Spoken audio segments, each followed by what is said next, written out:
ဇလန်းကဒီဟန်အထက်တန်းကျောင်းမှာတက်ရောက်နေတဲ့ဂွန်လို့ခေါ်တဲ့အထက်တန်းကျောင်းသားတစ်ယောက်နဲ့စတင်ပါတယ်မနက်တိုင်းသူဟာအိယာကနေတရုတ်ဆွဲပြီးကျောင်းကိုသွားလေးရှိပါတယ်ဒါပေမဲ့သူအဲ့ဒီမှာနေရတာကိုမုန်းနေဆိုတာထင်ရှားပါတယ်သူ့အတန်းဖော်တွေရဲ့အနိုင်ကျင့်မှုနဲ့အလွဲသုံးစားမှုတွေကိုနှစ်ပေါင်းများစွာခံစားခဲ့ရပြီးနောက်သူ့လိုချင်တာကသူ့ရဲ့ကြန့်ရှိနေတဲ့နှစ်တာကိုအမြန်ဆုံးကုန်ဆုံးစေချင်တာပါပဲတနေ့သူကျောင်းရောက်တော့သူ့တငယ်ချင်းဒက်ဆွအိမ်ခေါင်မိုးပေါ်ကနေခုန်ချတာကိုမြင်လိုက်ရတယ်မကြခင်မှာပဲဒီဆွဟာတခြားကျောင်းသားတွေအထူးသဖြင့်ကွမ်ဆူးနဲ့ဂျွန်ဟွန်းဆိုတဲ့ပြဿနာရှာသူနှစ်ယောက်ရဲ့အနိုင်ကျင့်မှုနဲ့အလွဲသုံးစားပြုမှုတွေကိုခံခဲ့ရတယ်ဆိုတာကျွန်တော်တို့သိလိုက်ရပါတယ်သူတို့ကသူ့ကိုအတန်းထဲမှာအဆက်မပြတ်အဆက်ခွဲပြီးနှိပ်စက်ခဲ့ကြတယ်ဒီစားပြီးနောက်မှာတော့ကျောင်းမှာအနိုင်ကျင့်မှုတွေဆက်လက်ဖြစ်ပွားနေသေးပါဂွန်ဟာနောက်ထပ်ပြစ်မှတ်ဖြစ်လာပြီးအထူးသဖြင့်ဩဇာကြီးမားတဲ့နိုင်ငံရေးသမားတစ်ယောက်ရဲ့သားဟွန်းရဲ့လက်ချက်နဲ့ပါဒီကြမ်းဖက်မှုကမခံမရပ်နိုင်အောင်ဖြစ်လာတာကြောင့်ဂွန်ဟ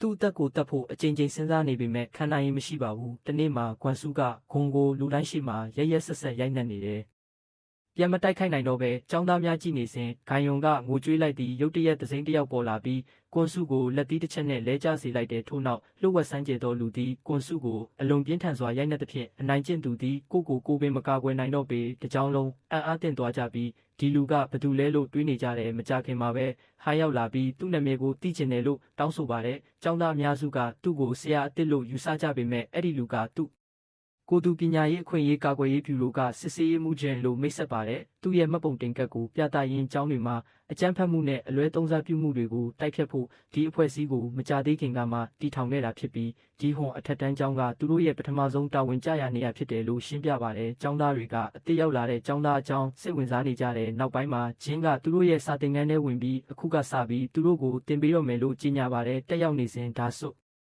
ဘာကြောင့်ကိုအဆုံးစီရင်သွားတယ်ဆိုတာသိတဲ့သူရှိလားလို့မေးပါတယ်ကျောင်းသားတစ်ယောက်ကလောင်ပြောင်တဲ့ပုံစံနဲ့ပြန်ဖြေတာကြောင့်ဂျင်ကချက်ချင်းပဲသူ့ကိုဆုံးမလိုက်တဲ့ထို့နောက်ကျောင်းသားတိုင်းကိုကျမ်းပြင်ပေါ်တွင်လှဲအိပ်ရန်အမိန့်ပေးလိုက်သည့်ဟွန်းကညှင်းဆန်ပြီးတခြားသူတွေကိုမန်နာခံဖို့ပြောပါတယ်ကျောင်းသားတွေကသူ့ကိုကြောက်ကြတဲ့အတွက်တိုးဆုံနေကြတယ်ဒါပေမဲ့ယင်ကအားကောင်းတဲ့ထိုးနှက်ချက်နဲ့ဟာဝန်ကိုသူ့နေရာမှာမြ мян ဆန်ဆန်ထားလိုက်တဲ့ချက်ချင်းပဲလူတိုင်းတိတ်ဆိတ်သွားပြီးသူတို့ကိုပြောထားတဲ့အတိုင်းအတိအကျလှုပ်ဆောင်ကြတယ်နေ့လယ်စာစားချိန်အတွင်းမှာကျောင်းသားတွေကဖီဆိုင်ကိုသွားတဲ့အခါဂျန်ကအဲ့ဒီမှာအစားအသောက်တွေပြင်းနေတာကိုတွေးလိုက်ရပါတယ်ဟေယောင်းကသူ့ရဲ့အစားအစာကိုရတဲ့အခါအမိုက်ပုံးနဲ့တမင်တကာပစ်ချလိုက်တဲ့ဂျင်ကမလေးမစားပြုမှုကိုလစ်လူရှုဖို့ညှင်းဆန်ပါတယ်သူကအစားအစာတွေကိုယူပြီးအန်ရဲ့အဝတ်စားတွေပေါ်ပစ်တင်လိုက်တဲ့ဟာရောင်းအရှက်ရစွာရက်နေချိန်တွင်ကော်ဖီဆိုင်တစ်ခုလုံးရေမောတံများဆူညံသွားသည့်နောက်ပိုင်းမှာဂျင်းဟာလွတ်တော်အမတ်ခွန်ရဲ့အိမ်ကိုတွားလှည့်ပြီးနိုင်ငံရေးသမားရဲ့သားနဲ့ကျောင်းရဲ့အဆိုးဆုံးအနိုင်ကျင့်သူတွေတဲကတယောက်ဖြစ်တဲ့ဟိန်းနဲ့တွေ့ဆုံပါတယ်ဂျင်ကသူ့သားကအယမ်းလွန်သွားပြီးစုံမမှုလိုအပ်တယ်လို့လွတ်တော်အမတ်ကိုတတိပေးပါတယ်မဟုတ်ရင်သူကိုယ်တိုင်ကောင်လေးကိုသင်ခန်းစာတစ်ခုပေးလိုက်မယ်သူကဟွန်းရဲ့နိုင်ရွက်ကိုတောင်ဆွဲပြီးကျောင်းရည်ချိုးခန်းတွေကိုတန်ရှင်းရေးလုပ်ခိုင်းပြီးအဖြစ်ပေးတယ်ဒီစေးဖက်ဝင်ပင်ကိုပညာရေးဝန်ကြီးဂျွန်ဆုကတီထောင်ခဲ့တယ်ဆိုတာသိလိုက်ရတဲ့အခါဒေါသထွက်နေတဲ့လွတ်တော်အမတ်ကကျောင်းထဲကိုဝုန်းတိုင်းကျဲဝင်ပြီးဂျင်ကိုချင်းချောက်ပါတယ်တစ်ချိန်တည်းမှာပဲကွမ်ဟာသူ့ကိုယ်သူအဆုံးစီရင်ဖို့ထက်ကြိုးစားပေမဲ့နောက်ဆုံးအချိန်မှာကြောက်ရွံ့မှုကသူ့ကိုရက်တန့်စေခဲ့ပါတယ်အိမ်ခေါမိုးစွန်းနာမှာရက်နေတော့ဂျင်ကသူ့ကိုဘေးကင်းစွာခေါ်လာဖို့ချင်းကပ်လာတယ်ဂျင်ကသူ့ကိုဘေးခေါ်သွားပြီးအကြံဉာဏ်တချို့ပေးတဲ့အနိုင်ကျင့်သူတွေကြောင့်ဘဝကိုအဆုံးသတ်မဲ့အစားတက်နိုင်သမျှပြန်တိုက်ခိုက်တင်ပါတယ်သူတိုက်ခိုက်နိုင်ခြင်းမရှိပါကတိတ်ဆိတ်စွာဒုက္ခခံစားမိအစားအ ਨੇ ဆုံးထွက်ပြေးတင်သည်အဲ့ဒီနေ့ကစပြီးဂျင်းနဲ့ဂွန်ဟာတဖြည်းဖြည်းနဲ့ရင်းနှီးတဲ့တငယ်ချင်းတွေဖြစ်လာကြတယ်တစ်ချိန်တည်းမှာပဲလွတ်တော်အမတ်ကွမ်ဟာအေဂျင်စီအသစ်အပေါ်ဒေါသထွက်နေတဲ့ပညာရေးဝန်ကြီးဂန်းဆော့နဲ့ရင်ဆိုင်ပါတယ်ကင်းကိုအစကတည်းကအဘဲကြောင့်ဖန်တီးခဲ့သည်ကိုသူသိလို့သည့်ចောင်းသားတဦးကဆရာတဦးကိုတတ်ခဲ့သည့်ဝမ်းနည်းဖွယ်ဖြစ်ရတစ်ခုဖြစ်ပွားပြီးနောက်အဖွဲ့အစည်းကိုဖွဲ့စည်းခဲ့ခြင်းဖြစ်သည်ဟုဝန်ကြီးကတည်ငြိမ်စွာရှင်းပြသည်ဒီလိုဖြစ်ဆိုးမျိုးနောက်တစ်ခါဘယ်တော့မှမဖြစ်ပွားစေချင်ဘူးလွတ်တော်အမတ်ကဒေါသတကြီးဖြင့်အေဂျင်စီကိုတင်းအထက်တန်းကျောင်းသို့အဘဲကြောင့်အတိအကျပို့ခဲ့ရသည်ကိုမေးမြန်းပြီးစစ်ဆေးရေးမှုတဦးကသူ့သားကိုနှောက်ယှက်နေသည်ဟုဆိုသည်ဂန်ဂေါကလွတ်တော်အမတ်၏သားသည်ထိုကျောင်းတွင်တက်ရောက်ခဲ့သည်ကိုပင်မတိကြောင်းပြန်လည်ဖြေကြားခဲ့သည်နိုင်ငံရေးသမားကသူ့သားကိုဆက်လက်ငင်းခုန်ပြီးကာကွယ်ပေးနေပေမဲ့ဝန်ကြီးကတော့နောက်မဆုတ်သလိုသူလိုချင်တဲ့အဖြေကိုလည်းမပေးပါဘူးထို့နောက်ဇလန်သည်သတင်းထောက်များနှင့်ဆန္ဒပြသူများဖြင့်ပြည့်နှက်နေသောရွေးကောက်ပွဲမဲဆွယ်စည်းရုံးရေးပွဲတစ်ခုသို့ပြောင်းလဲသွားပါသည်ဆန္ဒပြသူများသည်လွတ်တော်အမတ်ကအကတိလိုက်စားမှုနှင့်အာဏာအလွဲသုံးစားမှုတို့ဖြင့်ဆွဆွဲကာဆန့်ကျင်ပြောဆိုရန်စုဝေးခဲ့ကြသည် ဒေါသထွက်နေသောလွတ်တော်အမတ်သည်ပညာရေးဝန်ကြီးခန်းဆောင်နှင့်ရင်ဆိုင်သည့်ကျောင်းသားတဦးတေဆုံးစေခဲ့တဲ့ကြေကွဲပွဲဖြစ်ရမှာလွတ်တော်အမတ်ရဲ့သားကအဓိကအခမ်းကဏ္ဍကနေပါဝင်ခဲ့တယ်ဆိုတာတွေ့ရှိပြီးနောက်စုံစမ်းစစ်ဆေးမှုရဲ့နောက်ွယ်မှာဝန်ကြီးရှိနေတယ်ဆိုတာမကြခင်မှာပဲကျွန်တော်တို့သိလိုက်ရပါတယ်လွတ်တော်အမတ်ကဒေါသတကြီးနဲ့ဘာလို့ကျွန်တော်ကိုဒီလိုလုပ်တာလဲကျွန်တော်တို့တူညီတဲ့ဘက်မှာရှိနေရမှာလို့မေးတယ်သို့တော်လဲဝန်ကြီးကရွေးချယ်စရာမရှိကြောင်းတည်ငြိမ်စွာပြန်ဖြေသည့်အပြစ်မဲ့တဲ့အသက်တွေနောက်ထပ်မပျက်စီးခင်မှာတယောက်ကသူ့သားကိုတင်ကန်းစာတစ်ခုပေးဖို့လိုအပ်နေတယ်မကြခင်မှာပဲဟမ်မှတင်သွင်းတဲ့အမှုအပြီးမှာလွတ်တော်အမတ်ကိုဖမ်းဆီးပြီးချုပ်နှောင်ထားပါတယ်နောက်တစ်နေ့မှာဟိုင်းပေါ်သဘောထားကွဲလွဲမှုတွေပေါ်ပေါက်လာပါတယ်သူတစ်ချိန်ကကြောက်အောင်လုပ်ခဲ့တဲ့ចောင်းသားတွေကသူ့ကိုလက်စားချေဖို့စတင်လှုပ်ဆောင်ကြပါတယ်သူ့ဘဝမှာပထမဆုံးအကြိမ်ဖြစ်သူပိုင်ဆိုင်ခဲ့တဲ့တခုတည်းသောစွမ်းအားဟာသူ့အဖေရဲ့ဩဇာလွှမ်းမိုးမှုကနေလာတယ်ဆိုတာသဘောပေါက်လာတယ်ပြီးတော့အခုအဲ့ဒီကာကွယ်မှုပြောက်ဒီလုံကသူ့တငယ်ချင်းမှာတက်ဆုပ်ကိုအဆုံးစီရင်ခဲ့တဲ့နေရာနာမှာရက်နေပါတယ်ဝမ်းနဲ့ပူဆွေးမှုဖြင့်သူမျက်ရည်ကျသည်ခွာဂျိုင်းကသူ့စီလာပြီးနှစ်သိမ့်ပေးပါတယ်ဖြစ်ပျက်ခဲ့တာတွေမှာသူ့အဖြစ်တစ်ခုမှမဟုတ်ဘူးဆိုတာသူ့ကိုအာမခံတယ်သူတို့စကားပြောနေတော့မှပဲចောင်းသားတွေထိတ်လန့်တကြားပြေးလွှားနေတာကိုရုတ်တရက်သတိထားမိလိုက်တယ်ဘာတွေဖြစ်နေလဲဆိုတာကြည့်ဖို့အပြေးလွှားသွားတဲ့အခါလူအုပ်ကြားထဲမှာတက်စီပုံတပုံနဲ့ရက်နေတဲ့ဟောင်ကိုတွေးလိုက်ရတယ်ဒေါသနဲ့လက်စားချေလိုစိတ်ကြောင့်သူသည်ចောင်းသားများစွာကိုတက်စီလောင်းခဲ့ပြီးရင်းတို့ကိုအရှင်လက်လက်မီးရှို့မိဟုချိန်ချောက်ခဲ့သည်ဟွာဂျင်ကသူ့ကိုစိုက်ကြည့်ပြီးမင်းတင်ကန်းစာမယူရသေးဘူးထင်တယ်လို့ပြောလိုက်တယ်ပြီးတော့ secret မီးချစ်ကိုမီးမိတဲ့မီးရန်တွေကဟွမ်ပတ်လည်မှာချက်ချင်းလောင်ကျွမ်းပြီးသူ့ကိုဝါမျိုးတော့မဲ့အနေရရှိလောက်အောင်နီးကပ်လာနေပါတယ်ကြောက်လန့်တကြားနဲ့ဟန်လုံးဝပြိုလဲသွားတယ်ငိုကြွေးမြည်တမ်းလျက်ဂယုနာတော်ကိုတောက်ခံတော်မူ၏ကိုခွင့်လွတ်ပါကျွန်တော်တင်ကန်းစာယူပါပြီးငါဒီလိုမျိုးပဲတော့မှထပ်မလုပ်တော့ဘူးလို့ကြိပေးတယ်ဟူချင်းကမီးတောက်များကိုငြိမ်ပြီးသူ့ကိုအေးဆက်ဆက်ကြည့်သည်မင်းခုခံစားနေရတဲ့ကြောက်ရွံ့မှုကတို့မသေးခင်ကခံစားခဲ့ရတဲ့ကြောက်ရွံ့မှုနဲ့အတူတူပဲသူလည်းကြောက်လန့်နေခဲ့သည်ပြီးတော့သူဖြစ်ပျက်ခဲ့တာတွေနဲ့ထိုက်တန်တဲ့သူမဟုတ်ဘူးမင်းအခုဘလောက်ပဲနောက်တရနေပါစေတစ်ဆက်ဘယ်တော့မှပြန်မလာတော့ဘူးမင်းရဲ့လုပ်ရက်တွေရဲ့အကျိုးဆက်တွေကိုမင်းရင်ဆိုင်ရအောင်မှာပဲမကြခင်မှာပဲဟွန်းကိုထောင်ထဲပို့လိုက်ပြီးအကြမ်းဖက်မှုနဲ့အလွဲသုံးစားမှုတွေဖြန့်ဝေနေတဲ့ចောင်းသားတွေကိုចောင်းကနောက်ဆုံးတော့ရှင်းလင်းလိုက်ပါတယ်နောက်ပိုင်းမှာဝင်ကြီးကန်ဆိုကသူ့သမီးရဲ့အုပ်ကူကိုတွားအားကြည့်ပြီးပန်းတွေဘေးမှာချပေးပါတယ်ဒေဟန်အထက်တန်းကျောင်းမှာအနိုင်ကျင့်မှုပြဿနာကိုဖယ်ရှားဖို့သူ့ရဲ့တာဝန်ကိုအောင်မြင်စွာပြီးမြောက်ပြီးနောက်ဟွာဂျင်ကသူနဲ့ပူးပေါင်းပါတယ်တိုးတော်လဲထိုးပင်သည်မကြမီတွင်လူထုဆန္ဒပြမှုများ၏ပြစ်မှတ်ဖြစ်လာခဲ့သည်လူအတော်များများကအဖွဲ့အစည်းရဲ့အခွင့်အာဏာနဲ့နီလန်းတွေကိုမေးခွန်းထုတ်ကြပါတယ်ရင်းနောက်ဝင်ကြီးကမီဒီယာများနှင့်တွေ့ဆုံမေးမြန်းခန်းတွင်ပြန်လည်ဖြေကြားခဲ့သည်ကျောင်းအုပ်ချုပ်ရေးဖွဲ့များသည်ကျောင်းသားများနှင့်ဆရာမများကိုကာကွယ်ရန်အကြိမ်ကြတိမ်ပြက်ကွက်ခဲ့သောကြောင့်ပညာရေးဝန်ကြီးဌာနကဝင်ရောက်ဆွတ်ဖက်ခဲ့ရကြောင်းသူကရှင်းပြသည်သူကစေဖက်ဝင်ပင်ဟာလူတိုင်းရဲ့အခွင့်အရေးတွေကိုကာကွယ်ဖို့နဲ့ကျောင်းတွေအတွင်းအနိုင်ကျင့်မှုလိမ်ပိုင်းဆိုင်ရာအလွဲသုံးစားမှုဂိုင်းလှုပ်ရှားမှုအရက်တေစာလွဲသုံးစားမှုနဲ့အကြမ်းဖက်မှုတွေအပါအဝင်ညာစာတူးညံ့မှုတွေကိုအဆုံးသတ်ဖို့အတွက်တည်ရှိနေတယ်လို့ကြေညာပါတယ်ထို့နောက်ဇလန်ဒီနေရာအသစ်တစ်ခုဖြစ်သည့်ကွိုင်းနီးပညာအထက်တန်းကျောင်းသို့ရွှေ့ရှားသွားသည့်ဘုံကွန်တေးလို့ခေါ်တဲ့ကျောင်းသားတစ်တယောက်ကျောင်းကိုပြောင်းလာတဲ့အချိန်မှာပဲအဲ့ဒီကျောင်းကိုဂိုင်းတွေကအပြည့်အဝထိန်းချုပ်ထားတာကိုတွေ့ရှိခဲ့ပါတယ်။ကျောင်းသားများသည်အဆက်မပြတ်အနိုင်ကျင့်ခံရခြင်း၊ငွေညစ်ခံရခြင်းနှင့်ရာဇဝတ်မှုလုပ်ငန်းများတွင်အတင်းအကျပ်ခိုင်းစေခံရခြင်းများခံနေရသည့်ဘုံတုစာသင်ခန်းထဲဝင်လာတဲ့အခါမြင်လိုက်ရတဲ့မြင်ကွင်းကြောင့်အံ့အားသင့်သွားပါတယ်။ကျောင်းသားတိုင်းမိဘသည်ဂိုင်းပုံတက်တူးများထိုးထားပြီးမူရစ်စေဝါများကိုပွင့်လင်းလင်းတောက်သုံးကကျောင်းတွင်လက်နက်ကင်ဆောင်ထားကြသည်။သူတို့ရဲ့အကြမ်းဖက်မှုဟာကျောင်းသားချင်းတွေမှာပဲကန့်သက်ထားတာမဟုတ်ပါဘူးသူတို့ရဲ့ဆရာမတွေကိုတောင်ချင်းချောက်ပြီးစော်ကားကြတယ်မကြခင်မှာပဲရှုပ်ထွေးမှုတွေပေါ်ပေါက်လာပါတယ်ကျောင်းသားများသည်လက်နက်များကိုဆွဲထုတ်ကာအချင်းချင်းတိုက်ခိုက်ကြသည်ကျောင်းထဲမှာပြိုင်ဘက်အဖွဲ့တွေထိတ်တိုက်တွေ့ကြတဲ့အခါဓားတွေတတုပိုက်တွေနဲ့လေးလံတဲ့မော်တော်ကားကရိယာတွေတောင်လက်နက်တွေဖြစ်လာပါတယ်ဘာတွေဖြစ်နေလဲဆိုတာနားလည်ဖို့ကြိုးစားနေတော့မှပဲဘုံကိုကင်ဟွန်းလို့ခေါ်တဲ့ကျောင်းသားတစ်ယောက်ကချင်းကပ်လာပါတယ်မော်တော်ကားဌာနနှင့်လျှက်စစ်အင်ဂျင်နီယာဌာနမှကျောင်းသားများကြားရန်ပွဲဖြစ်ကြောင်းသူကရှင်းပြသည့်အဖွဲ့နှစ်ဖွဲ့စလုံးသည်တွင်ဟိတ်အမည်ရှိဩဇာကြီးမားသောဂိုင်းကောင်းဆောင်တဲ့ဦး၏မျက်နှာသာရရန်ရှင်ပြိုင်နေကြသည့်အနိုင်ရအဖွဲ့သည်ရင်း၏အဖွဲ့အစည်းတွင်ပါဝင်ခွင့်ရရှိရန်အထူးအခွင့်အရေးကိုရရှိမည်ဖြစ်သည်တစ်ချိန်တည်းမှာပဲစေဖက်ဝင်အပင်ကအခြေအနေကိုစောင့်ကြည့်နေပြီးသားပါသူတို့ဟာဂိုင်းတွေကိုဖြိုခွင်းပြီးကျောင်းကိုစစ်မြေပြင်အစာတကယ်တင်ယူရနေရအဖြစ်ပြန်လည်ပြောင်းလဲဖို့အထူးစစ်စင်ရေးတစ်ခုကိုပြင်ဆင်နေကြပါတယ်အခြားတနေရာတွင်အနိုင်ကျင့်သူတဦးသည်မကြသေးမီကပြောင်းရွှေ့လာသောကျောင်းသားတဦးနှင့်အတန်းထဲတွင်အသစ္စာရှိဆုံးနှင့်အလုတ်ကြိုးစားသောကျောင်းသားတဦးကိုအချင်းချင်းတိုက်ခိုက်ရန်အတင်းကျပ်ခိုင်းစေခဲ့သည်တရေအထိတူကြကွာဟုသူကခွိုင်းကပြောသည်ပြီးတော့ခမားတို့တွေကတယောက်ရှုံးပြီးရင်ကျွန်တော်လည်းအနိုင်ရတဲ့သူကိုအနိုင်ယူမယ်ရန်ပွဲပြီးဆုံးသွားတဲ့အခါအနိုင်ကျင့်သူကသူ့ကတိကိုတီးပြီး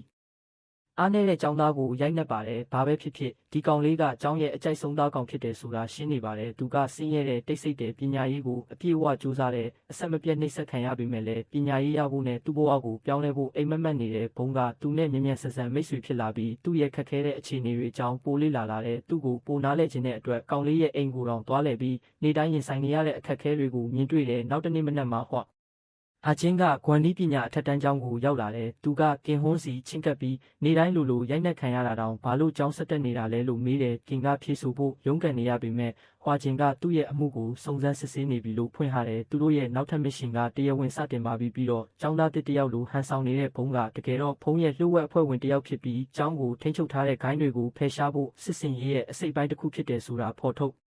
်လိုက်တဲ့တနေ့မှာဘုံကဂိုင်းဝင်တော်များများကိုတမင်တကာနှိုးဆွပြီးဟွာချင်းစီတန်းခေါ်သွားတယ်ဂိုင်းဝင်တွေကချက်ချင်းပဲသူ့ကိုချင်းချောက်ဖို့ကြိုးစားပြီးတိုက်ခိုက်ဖို့တောင်ကြိုးစားကြတယ်။ဟွာချင်းကသူ့ကိုယ်သူနက်စစ်စေးမှုတယောက်ဖြစ်တည်ငြိမ်စွာမိတ်ဆက်ပြီးရှိတဲ့စီးမြင်တွေနဲ့စံလုံးတွေကိုရှင်းပြတယ်တင့်တော်တဲ့ကျောင်းတစ်ကျောင်းမှာဒါပေမဲ့ကျောင်းသားတွေကနားထောင်ဖို့ရည်ရွယ်ချက်မရှိဘဲသူ့ကိုတိုက်ခိုက်ဖို့ဆုံးဖြတ်လိုက်ကြတယ်။ကံမကောင်းစွာပဲဟွာချင်းကသူတို့ထင်ထားတာထက်အများကြီးပူကျွမ်းကျင်တဲ့သူတို့တွေကဘယ်သူမှသူ့ကိုကောင်းကောင်းထိမှန်အောင်မလုပ်နိုင်ကြဘူး။သူကသူတို့အားလုံးကိုအလွယ်တကူအနိုင်ယူပြီးဂိုင်းဝင်တွေကိုဒဏ်ရာရစေခဲ့တဲ့နောက်ပိုင်းမှာသူကចောင်းသားတွေကိုစူးစီးပြီးအချိန်စရာအသစ်တစ်ခုမိတ်ဆက်ပေးပြီးတနေ့ကိုဘယ်နှစ်နာရီလောက်စာကျက်ရမယ်ဆိုတာရှင်းပြတယ်ဒါပေမဲ့ចောင်းသားတွေကအပြုတ်မှုကိုညှင်းဆန်ကြတယ်တချို့ကသူ့ကိုအရာဝတ္ထုတွေနဲ့ပြပောက်ကြပေမဲ့ထွားချင်းကသူတို့ကိုမမေ့နိုင်စရာတင်ငန်းစာတစ်ခုကိုမြ мян တင်ပေးတယ်မကြခင်မှာပဲသူတို့အားလုံးတိတ်ဆိတ်စွာထိုင်ပြီးတင့်တော်တဲ့ចောင်းသားတွေလိုပြုမှုနေကြတဲ့နောက်ပိုင်းမှာပုံမှန်ဆရာကစာသင်ခန်းထဲဝင်လာပြီးဖုတ်ပေါ်မှာသင်ခန်းစာတစ်ခုရေးနေတဲ့ကျောင်းသားတစ်ယောက်ကလက်မြောက်ပြီးသူ့မှာဘောပင်မရှိဘူးလို့တယောလောင်ပြောင်းတယ်။ထိုဂျိုင်းကသူ့ကိုချက်ချင်းအပြစ်ပေးတော့ကျောင်းသားတွေရဲ့သဘောထားကချက်ချင်းပြောက်ကွယ်သွားတယ်။မတ်စုမရေးတဲ့တခြားကျောင်းသားတွေကလည်းအတန်းတစ်ခုလုံးပူးပေါင်းဆောင်ရွက်တဲ့အထိအလားတူဆုံးမမှုကိုခံရတယ်မကြခင်မှာပဲကျောင်းရဲ့အကျော်ကြားဆုံးပြဿနာရှာသူနှစ်ယောက်ကလက်တွေ့လေ့ကျင့်ရေးသင်ခန်းစာမှာပါဝင်ဖို့ညှင်းဆန်ကြတယ်။ထိုဂျိုင်းကသူတို့ကိုပျက်စီးနေတဲ့ကားတစ်စီးနဲ့ခေါ်သွားပြီးမြို့ဝိုင်မောင်းနေပေးခြင်းအဖြစ်တုတ်ပြန်တဲ့သူတို့လုံးဝပင်ပန်းနွမ်းနေပြီးကြောက်ရွံ့ထိတ်လန့်သွားတဲ့အထိပါခက်မြောင်ရောက်လာပြီးရက်တက်လိုက်တဲ့အခါသူကသူတို့ကိုထပ်ပြီးအပြစ်ပေးတော့မလို့ပါပဲနောက်ပိုင်းမှာဘောင်းကခက်မှုကိုဘာလို့အဲ့ဒီចောင်းသားနှစ်ယောက်ကိုကာကွယ်ပေးတာလဲလို့မေးပါတဲ့အခြေအနေကပိုပြီးရှုပ်ထွေးမှုတွေဖြစ်လာပြီးအတန်းတွေပြန်ပိတ်သွားမှာကိုစိုးရိမ်မိတယ်လို့ခံကရှင်းပြပါတယ်တစ်ချိန်တည်းမှာပဲပြဿနာရှာသူနှစ်ယောက်ကចောင်းကနေထွက်ပြေးဖို့ဆုံးဖြတ်လိုက်ကြပါတယ်သူတို့ဟာပြိုင်ဘတ်အဖွဲ့တစ်ခုကိုအနိုင်ယူပြီးနောက်မကြသေးမီကသူတို့ရဲ့အဖွဲ့ကိုရွေးချယ်ခဲ့တဲ့အင်အားကြီးဂိုင်းသားကနေခါနဲ့တွေ့ဆုံချင်ကြပါတယ်ဘုံကသူတို့ရဲ့အစီအစဉ်ကိုသတိထားမိပြီးဂိုင်းကောင်းဆောင်နဲ့တွေ့ဆုံနိုင်အောင်ခိုးထွက်ဖို့သူ့ကိုဆွဲဆောင်ခဲ့ပါတယ်ပူပေါင်းဆောင်ရွက်ဟန်ဆောင်ပြီးဘုံကသူတို့နောက်ကိုလိုက်သွားကြပါတယ်အဲ့ဒီနောက်၃ယောက်စလုံးအတန်းနဲ့ပြန်ဝင်သွားကြပါတယ်ပြဿနာရှာသူ၂ယောက်ကဟဝဲချင်းကိုချက်ချင်းရန်စပါတယ်အဲ့ဒီအချိန်မှာအတန်းတကာရုတ်တရက်ပွင့်လာပြီးကွန်နာကိုယ်တိုင်ဝင်လာပါတယ်တိုးဆုပ်ချင်းမရှိပဲဂိုင်းသားကဟွဲချင်းကိုရန်ဖြစ်ဖို့စိန်ခေါ်ပါတယ်၂ယောက်သားအပြန်အလှန်ပြစ်ခတ်မှုဟာအတန်းတစ်ခုလုံးရှိမှာဖြစ်ပွားခဲ့ပါတယ်ခဏတာတိုက်ပွဲအပြီးမှာဟျူချင်းမြေပြင်ပေါ်လဲကျသွားပါတယ်ចောင်းသားတွေကချက်ချင်းပဲဝမ်းသာအားရနဲ့ဂွန်ဟေးရဲ့နာမည်ကိုအော်ဟစ်ကြွေးကြော်ကြပါတယ်အောင်ပွဲခံနေတဲ့ကနေရာကစစ်ဖက်ဝင်ပင်ကိုသူ့ចောင်းကိုဘယ်တော့မှထိန်းချုပ်ခွင့်မပြုဘူးလို့ဂုဏ်ယူစွာကြေညာလိုက်ပါတယ်ဒါပေမဲ့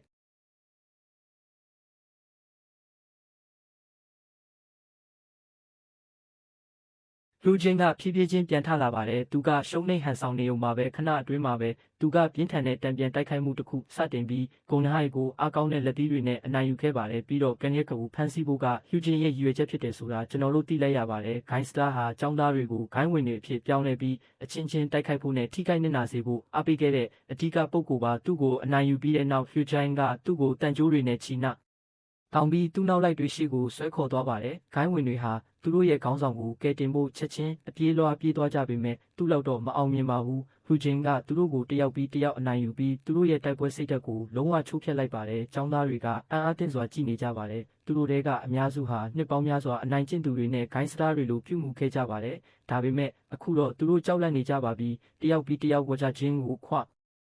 ွလွတ်ပေးဖို့တောင်းပန်ကြပါတယ်ဒါပေမဲ့ဝါဂျီဂျိုင်းကသူတို့ဟာမှားယွင်းတဲ့လူကိုတောင်းဆိုနေတယ်လို့ပြောပါတယ်ခွင့်လွှတ်မှုလိုချင်ရင်ခင်မအောင်ကိုမေးကြည့်ပါလို့သူကပြောပါတယ်သူတို့ကနေတိုင်းနိုင်ကျင့်ရိုက်နဲ့အဆက်ခွဲခဲ့တဲ့တိတ်ဆိတ်တဲ့ចောင်းသားကိုသူကလက်ညှိုးထိုးပြပါတယ်ခံစားချက်တွေလွှမ်းမိုးနေတဲ့ခင်မအောင်ငိုကြွေးပါတယ်အချိန်တော်ကြာအတွင်းပထမဆုံးအကြိမ်ဖြစ်တစုံတစ်ယောက်ကနောက်ဆုံးတော့သူ့အတွက်ယက်တီပေးခဲ့ပြီး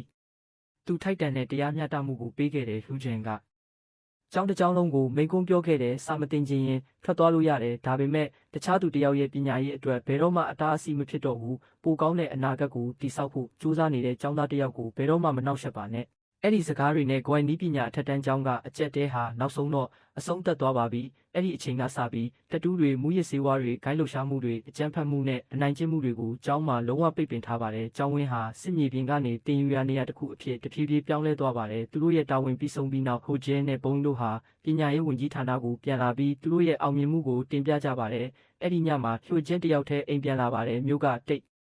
စိတ်လာတဲ့အခါသူတိတ်ဆိတ်စွာထိုင်ပြီးသူတစ်ချိန်ကချစ်ခဲ့တဲ့အမျိုးသမီးအသက်မရှိတော့တဲ့အမျိုးသမီးရဲ့တပ်ပုံကိုမေးကြည့်နေမိတယ်။ကျောင်းမှာအောင်ပွဲပြီးဆုံးသွားပေမဲ့သူ့ရဲ့အတိတ်ကဝေဒနာတွေကသူ့စီမှာရှိနေသေးပါ။ကျောင်းသားကာကွယ်ရေးအထူးအဖွဲ့မဖွဲ့စည်းခင်နှစ်ပေါင်းများစွာကဟိုဝက်ဂျင်ရဲ့ဇနီးဟာဆီယာမအဖြစ်အလုပ်လုပ်ခဲ့ပါတယ်။မနက်တိုင်းအလုပ်မသွားခင်သူမကိုကျောင်းကိုလိုက်ပို့ပေးပါတယ်။အကျန်းဖက်ကိုင်းဝင်တွေကိုကျူးလွန်တာကိုတတိထားဖို့သူအမြဲတတိပေးခဲ့ပါတယ်။ကျောင်းတွေမှာပြဿနာတွေဒါပေမဲ့သူမကပြတုံးပြီးလူကြီးတွေကလေးတွေကိုကြောက်ရွံ့လာတဲ့နေ့ဟာလူအဖွဲ့အစည်းပြိုလဲလာတဲ့နေ့ပဲလို့ပြောလို့ရှိပါတယ်ဝမ်းနည်းစရာကောင်းတာကသူမရဲ့စကားတွေကဝမ်းနည်းစရာကောင်းလောက်အောင်မှန်ကန်ခဲ့ပါတယ်တနေ့မှာသူမဟာចောင်းသားခိုင်းစတာတယောက်ရဲ့ရက်ဆက်စွာတိုက်ခိုက်ခြင်းကိုခံခဲ့ရပြီးနောက်ပိုင်းမှာဒဏ်ရာတွေကြောင့်တေဆုံးသွားခဲ့ပါတယ်ဒီဝမ်းနည်းစရာကိုပိုဆိုးစေတာကတရားရုံးကတိုက်ခိုက်သူကိုထောင်ဒဏ်၄နှစ်ပဲချမှတ်ခဲ့တာပါလူချင်းဟာဒေါသထွက်ပြီးနှလုံးကွဲသွားခဲ့ပါတယ်အဲ့ဒီအချိန်တုန်းက gang ဆရာဟာပညာရေးဝန်ကြီးအဖြစ်ဝင်ရောက်ရှင်ပြိုင်နေပါတယ်ဟိုဝက်ဂျင်ရဲ့ဝေဒနာကိုမြင်တော့သူ့ကိုဂတိတစ်ခုပေးခဲ့ပါတယ်ဒီရွေးကောက်ပွဲမှာကျမအနိုင်ရရင်ကျောင်းကျန်းဖတ်မှုကိုတိုက်ဖြတ်ပြီးဆရာမတွေနဲ့ကျောင်းသားတွေကိုကာကွယ်ဖို့အထူးဖွဲ့စည်းတစ်ခုတည်ထောင်မယ်လို့သူကပြောပါတယ်ကျမရဲ့သမီးနဲ့ခမရဲ့ဇနီးကိုအောက်မေ့တတိယဖို့ဒီအကြောင်းကိုကျမရည်စူးပါတယ်နောက်တစ်နေ့မှာတော့ထုံးစံအတိုင်းဟူဂျင်ဟာဝင်ကြီးရုံးကိုတွားရောက်ပြီးသူတို့ရဲ့အဖွဲ့ကိုဘယ်ကျောင်းမှာနောက်တစ်ကြိမ်တာဝန်ပေးအပ်မလဲဆိုတာမေးမြန်းခဲ့ပါတယ်အစီရင်ခံစာတွေကိုပြန်လည်သုံးသပ်နေတော့မကြသေးခင်ကမှမိမိကိုအဆုံးစီရင်သွားတဲ့ဆရာမတစ်ယောက်ရဲ့အမှုကိုတွေ့ရှိခဲ့ပါတယ်စုံစမ်းစစ်ဆေးမှုအရာထိတ်လန့်စရာဇလန်းတစ်ပုဒ်ကိုဖော်ထုတ်နိုင်ခဲ့ပါတယ်လူမှုကွန်ရက်မှာအလွန်ရေပန်းစားတဲ့ယူရီလို့ခေါ်တဲ့ကျောင်းသူတစ်ယောက်ဟာဆရာမကိုလိမ်မိုင်းဆိုင်ရာစော်ကားမှုနဲ့မဟုတ်မမှန်ဆွဆွဲခဲ့ပါတယ်သူမရဲ့အတန်းထဲကမိန်းကလေးများစုကသူမရဲ့ online ကြောင့်သူမရဲ့တငယ်ချင်းဖြစ်ချင်ကြပါတယ်ကြော်ကြားမှုရဲရီဟာအတန်းထဲမှာအဆက်မပြတ်တိုက်ရိုက်ထုတ်လွှင့်နေပြီးသူမရဲ့ပညာရေးထက်သူမရဲ့နောက်လိုက်တွေကိုပိုပြီးစိုက်ပါတယ်တနေ့မှာဆရာမတစ်ယောက်ကအတန်းထဲမှာအာယုံဆိုင်နိုင်အောင်သူမရဲ့ဖုန်းကိုသိမ်းယူခဲ့ပါတယ်ဒေါသထွက်နေတဲ့ရဲရီဟာ online မှာဆရာမကိုအဆက်ခွဲဖို့ရည်ရွယ်တဲ့အတူအယောင်ဗီဒီယိုတစ်ခုကိုတိဖြတ်ခဲ့ပါတယ်နောက်ထပ်ဆရာမတစ်ယောက်ကသူမဗီဒီယိုကိုလိမ့်လဲလက်ဖြားနေတာကိုတိတ်တဆိတ်မြင်တွေ့ခဲ့ပြီးနောက်ပိုင်းမှာလိန်ညာမှုတွေမလုပ်ဖို့တောင်းပန်ခဲ့ပါတယ်ရဲရီကနားထောင်မဲ့စာပိုပြီးကြီးမားတဲ့ဆွဆွဲချက်တစ်ခုကိုပြုလုပ်ခဲ့ပါတယ်သူမကဆရာမကသူမကိုကိုထိလက်ရောက်ကျူးလွန်မှုစူးစမ်းခဲ့တယ်လို့လူသိရှင်ကြားပြောဆိုခဲ့ပါတယ်မဟုတ်မမှန်ဆွဆွဲချက်တွေကနေရာတိုင်းမှာပြန့်နှံ့သွားခဲ့ပါတယ်လူတွေကချက်ချင်းပဲဆရာကိုစန့်ကျင်ခဲ့ကြပါတယ်သူဟာအဆုံးမရှိတဲ့စော်ကားမှုတွေနဲ့ဝေဖန်မှုတွေရဲ့ပြစ်မှတ်ဖြစ်လာခဲ့ပါတယ်အွန်လိုင်းမှာဆွဆွဲချက်တွေကိုမြင်ပြီးနောက်သူ့ရဲ့ဇနီးကိုယ်တိုင်တောင်သူ့ကိုမေးခွန်းထုတ်လာခဲ့ပါတယ်။အဆက်ခွဲခံရမှုနဲ့ဖိအားတွေကိုမခံနိုင်တာကြောင့်အပြစ်မဲ့တဲ့ဆရာဟာနောက်ဆုံးမှာကိုအဆုံးစီရင်သွားခဲ့ပါတယ်။လူကျဲနဲ့ဖုန်ကြီးကအမှန်တရားကိုအပြည့်အဝသိရှိသွားတဲ့အခါကျောင်းဟာသူတို့ရဲ့နောက်ထပ်တာဝန်ဖြစ်လာလိမ့်မယ်လို့ဆုံးဖြတ်ခဲ့ကြပါတယ်။နောက်တစ်နေ့မှာဆရာရောင်ကကွယ်လွန်သွားတဲ့ဆရာရဲ့နေရာကိုဆရာမအစ်တစ်တယောက်အစားထိုးမယ်လို့ကျောင်းသားတွေကိုအသိပေးခဲ့ပါတယ်။ဒါပေမဲ့ဆရာမအစ်အတန်းထဲဝင်လာတာနဲ့ကျောင်းသားတွေကသူမကိုလှောင်ပြအောင်ကြပါတယ်မသိလျော်တဲ့မိကုံးတွေမေးပြီးသူမကိုအဆက်ခွဲဖို့ကြိုးစားကြပါတယ်။မိန်းကလေးတစ်ယောက်ကသူမဟာမိတ်ကက်ကြောင့်ထူးခြားနေပြီးသူမရဲ့တပ်ပုံဟောင်းတွေကိုကြည့်ဖို့တောင်းဆိုတာကြောင့်ထူးခြားနေတယ်လို့ပြောဆိုခဲ့ပါတယ်မကြခင်မှာပဲအတန်းတစ်ခုလုံးကသူမရဲ့တပ်ပုံဟောင်းတွေကိုအော်ဟစ်ပြီးပူးပေါင်းပါဝင်လာကြပါတယ်စူညံတန်တွေရဲ့အလဲဘဟုမှာရရှိနေခဲ့ပြီးသူမကတဖန်ပြန်လဲလွတ်နေပါတယ်ဆီယာမအစ်စ်ကသူမကိုတည်ငြိမ်စွာရက်ဖို့အမိန့်ပေးလိုက်ပါတယ်ရကညှင်းဆိုပါတယ်တွတ်ဆုပ်ခြင်းမရှိပဲဆီယာမကရဲ့ဖုန်းကိုဆွဲယူပြီးကျမ်းပြင်ပေါ်ပြစ်ပေါက်လိုက်ပါတယ်အတန်းတစ်ခုလုံးတိတ်ဆိတ်သွားပါတယ်ကျောင်းသားတွေကိုတက်ကြည့်ပြီးမင်းတို့ငါ့ကိုမသိပေမဲ့တီးတော့မှာပါလို့ပြောပါတယ်ကျွန်တော်နာမည်ကဟန်ရင်မန်ဖြစ်ပြီးကျောင်းသားကာကွယ်ရေးလုပ်ငန်းဖွဲ့မှာအလုပ်လုပ်ပါတယ်ငါဒီကိုလာတာကမင်းကိုစီကန်းရှိအောင်တင်ပေးဖို့ပါခုကစားပြီးဘယ်သူမှငါ့ကိုပြန်မပြောတော့ဘူးဒီအတန်းထဲမှာကျမရဲ့စီမင်းတွေကသာအရေးကြီးဆုံးစီမင်းတွေပါကျောင်းသားတွေစကားမပြောနိုင်အောင်ဖြစ်နေကြပါတယ်ဟန်ရင်ကအခန်းထဲကဖုန်းတိုင်းကိုတင်ပြီးသူတို့လိုက်နိုင်ရမယ့်စီမင်းတွေကိုရှင်းပြပါတယ်တစ်ချိန်တည်းမှာအားပဲဟွာချင်းကကျောင်းကဆရာမတွေနဲ့တွေ့ဆုံပြီးတင့်တော်တဲ့စီကံထိန်းသိမ်းရေးအရေးယူမှုတွေလှုပ်ဆောင်နိုင်အောင်အနောက်ရှက်ပေးတဲ့ကျောင်းသားတွေကျူးလွန်တဲ့ပြင်းထန်တဲ့ပြစ်မှုတိုင်းအတွက်အစီရင်ခံစာတွေတင်ပြဖို့ပြောပါတယ်။ကျောင်းအုပ်ကြီးကကျောင်းသားတွေကောင်းကောင်းပြုမှုတင်တယ်လို့အတင်းအကျပ်ပြောပြီးကျောင်းကိုကာကွယ်ဖို့ကြိုးစားပါတယ်။ဟွာချင်းကသူ့ကိုချက်ချင်းပဲပိတ်ပင်လိုက်ပါတယ်။လူကြီးတွေကကလေးတွေကိုကြောက်ရွံ့လာတဲ့နေ့ဟာလူအဖွဲ့အစည်းပြိုလဲလာတဲ့နေ့ပါပဲကျောင်းအုပ်ကြီးကဘာမှပြန်မပြောပါဘူးပြီးတော့ဟွာချင်းကဆရာမတွေကိုသူတို့ရဲ့တိုင်ကြားချက်တိုင်းကိုရေးမှတ်ပြီးပြဿနာဖြစ်စေတဲ့ကျောင်းသားတွေကိုရှာဖွေဖော်ထုတ်ဖို့ညွှန်ကြားပါတယ်အပြင်မှာဟန်ရင်ကကျောင်းထဲမှာအနောက်ရှက်ဆုံးကျောင်းသားတွေကိုစီကံထိန်းသိမ်းရေးနဲ့အလုပ်ရှုပ်နေပါတယ်နောက်ပိုင်းမှာတော့ဟွာချင်းကိုပြန်စီရင်ခံပြီးဟွာချင်းကသူမရဲ့စွမ်းဆောင်ရည်နဲ့စေတနာကိုချီးကျူးပါတယ်နောက်တစ်နေ့မနက်မှာဟန်ရင်ရောက်လာတော့အတန်းကညစ်ပတ်နေတာကိုတွေ့လိုက်ရပါတယ် သူမကကျောင်းသားတိုင်းကိုတန်ရှင်းရေးလုပ်ဖို့ချက်ချင်းအမိန့်ပေးခဲ့ပြီးသူတို့ကသူမရဲ့ကြီးကြပ်မှုအောက်မှာအခန်းကိုမြ мян ဆန်ဆန်တန်ရှင်းရေးလုပ်ကြပါတယ်နောက်ပိုင်းမှာဟန်ရင်ကဆရာမကြောင့်ဟာအလွန်စိတ်ဖိစီးနေပုံရတယ်လို့ဟွာဂျင်ကိုပြောပြပါတယ်ဒေါသထွက်နေတဲ့မိဘတွေနဲ့လူများရဲ့ဝေဖန်မှုတွေကသူမရဲ့စိတ်ဓာတ်ကိုချိုးဖျက်သွားမှာကိုစိုးရိမ်နေပါတယ်ဟွာဂျင်ကစိတ်မပူပါနဲ့လို့ပြောပါတယ်ကျွန်တော်ကိုယ်တိုင်သူမနဲ့စကားပြောပါမယ်လို့သူကပြောပါတယ်အဲ့ဒီအတော်အတွင်းကျောင်းသားတွေရဲ့လူမှုမီဒီယာအကောင့်တွေကိုစုံစမ်းစစ်ဆေးပြီးအွန်လိုင်းမှာတင်ထားတဲ့အရာအလုံးကိုစုဆောင်းပါအဲ့ဒီညနေမှာဟွာဂျင်ကကျောင်းသားတွေရဲ့အွန်လိုင်းလှုပ်ရှားမှုတွေကိုစစ်ဆေးနေပြီးဟန်ရင်ကသူတို့ရဲ့မကောင်းတဲ့အပြုအမူနဲ့ဆက်ဆက်နေတဲ့တပ်ပုံတွေနဲ့အထောက်အထားတွေကိုစုဆောင်းနေပါတယ်နောက်တစ်နေ့မှာဟန်ရင်ကတပ်တွေအထောက်အထားတွေပြည့်နေတဲ့ဖိုင်တစ်ခုကိုကင်ဆောင်ပြီးကျောင်းကိုရောက်လာပါတယ်သူမကကျောင်းသားတွေကိုသူတို့ဟာပြင်းထန်တဲ့ချိုးဖောက်မှုတွေကျူးလွန်ခဲ့ပြီးမကြခင်မှာပြင်းထန်တဲ့အပြစ်ပေးခံရတော့မယ်လို့အသိပေးပါတယ်တစ်ချိန်တည်းမှာပဲဆီယာမယန်ကစိတ်ပိုင်းဆိုင်ရာပြိုလဲနေပါတယ်ကျောင်းသားတွေကသူမရဲ့ကိုယ်ရေးကိုယ်တာတပ်ပုံတွေကိုအင်တာနက်ပေါ်မှာတရားမဝင်ဖြန့်ဝေနေတာကိုသူမတွေ့ရှိခဲ့ပါတယ်အရှက်ရမှုကအရန်လွှမ်းမိုးလာတာကြောင့်သူမအိတ်မပျော်နိုင်တော့ပါဘူးနောက်ဆုံးမှာတော့သူမဟာတင် जा ရေးကနေလုံးဝနှုတ်ထွက်ဖို့ဆုံးဖြတ်လိုက်ပါတယ်ကံကောင်းထောက်မှစွာပဲသူမရဲ့လုပ်ဖော်ကင်ဘက်တွေကသူမကိုလက်မလျှော့ဖို့ဆွဲဆောင်ခဲ့ပါတယ်နောက်တစ်နေ့မှာဟွာဂျင်ကသူမနဲ့ကိုယ်တိုင်တွေ့ဆုံပါတယ်ဆီယာမယန်ကမျက်ရည်တွေနဲ့ရှင်းပြပါတယ်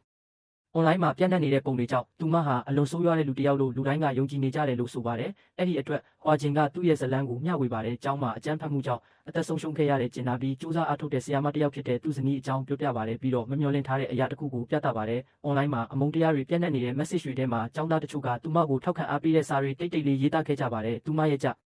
ပူဇာအားထုတ်မှုအတွက်ကျေးဇူးတင်ကြောင်းပြောပါတယ်။ဆီယာမယောင်ကစာတွေကိုဖတ်နေတော့မျက်ရည်တွေကျလာပါတယ်။ရက်တစ်ပတ်အနည်းငယ်အတွင်းပထမဆုံးအကြိမ်ဖြစ်မျှော်လင့်ချက်ပြန်ရပါပြီ။ဟီဝဂျင်ကသူမရဲ့ကျောင်းသားတွေကိုဒါမှမဟုတ်သူမရဲ့အလုပ်ကိုင်ကိုမစွန့်လွတ်ဖို့ညင်သာစွာပြောပါတယ်နောက်တစ်နေ့မှာဆီယာမယောင်ကယုံကြည်မှုအသစ်နဲ့အတန်းကိုပြန်လာပါတယ်သူမဟာအာယုံဆိုင်ဖို့ညှင်းဆန်တဲ့ကျောင်းသားတွေအထူးသဖြင့်ကျောင်းမှာအရှုပ်ထွေးဆုံးကျောင်းသားဖြစ်တဲ့ယေရီကိုစီကံထိန်သိမ်းဖို့စတင်လှုပ်ဆောင်ပါတယ်အတန်းပြီးတဲ့အခါယေရီကဆီယာမယောင်အကြောင်းအွန်လိုင်းမှာအမုန်းတရားတွေထပ်ပြီးဖြန့်ဝေဖို့ထပ်ကြိုးစားပါတယ်ဒါပေမဲ့ထူးဆန်းတဲ့တစ်ခုခုဖြစ်လာပါတယ်သူမရဲ့အကောင့်မှာအကြောင်းအရာတွေရုတ်တရက်ပျောက်ဆုံးလာပါတယ်ပို့တစ်ခုပြီးတစ်ခုသူမရဲ့မျက်စိရှိမှပျောက်ကွယ်သွားပါတယ်ထိတ်လန့်တုန်လှုပ်စွာနဲ့အရာအလုံးကိုဖျက်ပစ်လိုက်တာကိုသူမမြင်နေရပါတယ်တာဝန်ရှိသူတွေကဖိုးကျင်ဥဆောင်ပြီးပညာရေးဝန်ကြီးရဲ့ကြောထောက်နောက်ခံပြုထားတဲ့ကျောင်းသားကာကွယ်ရေးအထူးအဖွဲ့ပါဒေါသထွက်နေတဲ့ယူတွေကဆီယာမယောင်စီဒေါသတကြီးနဲ့ပြေးသွားပြီးသူမကိုတိုက်ခိုက်ဖို့ကြိုးစားပါတယ်သူမဘာမှမလုပ်နိုင်ခင်မှာပဲအထူးအဖွဲ့ရဲ့အဖွဲ့ဝင်တွေကဝင်ရောက်ဆွတ်ဖက်ပါတယ်ယူရာကိုချက်ချင်းထိန်းချုပ်ထားပြီးသူမရဲ့လုပ်ရက်အတွက်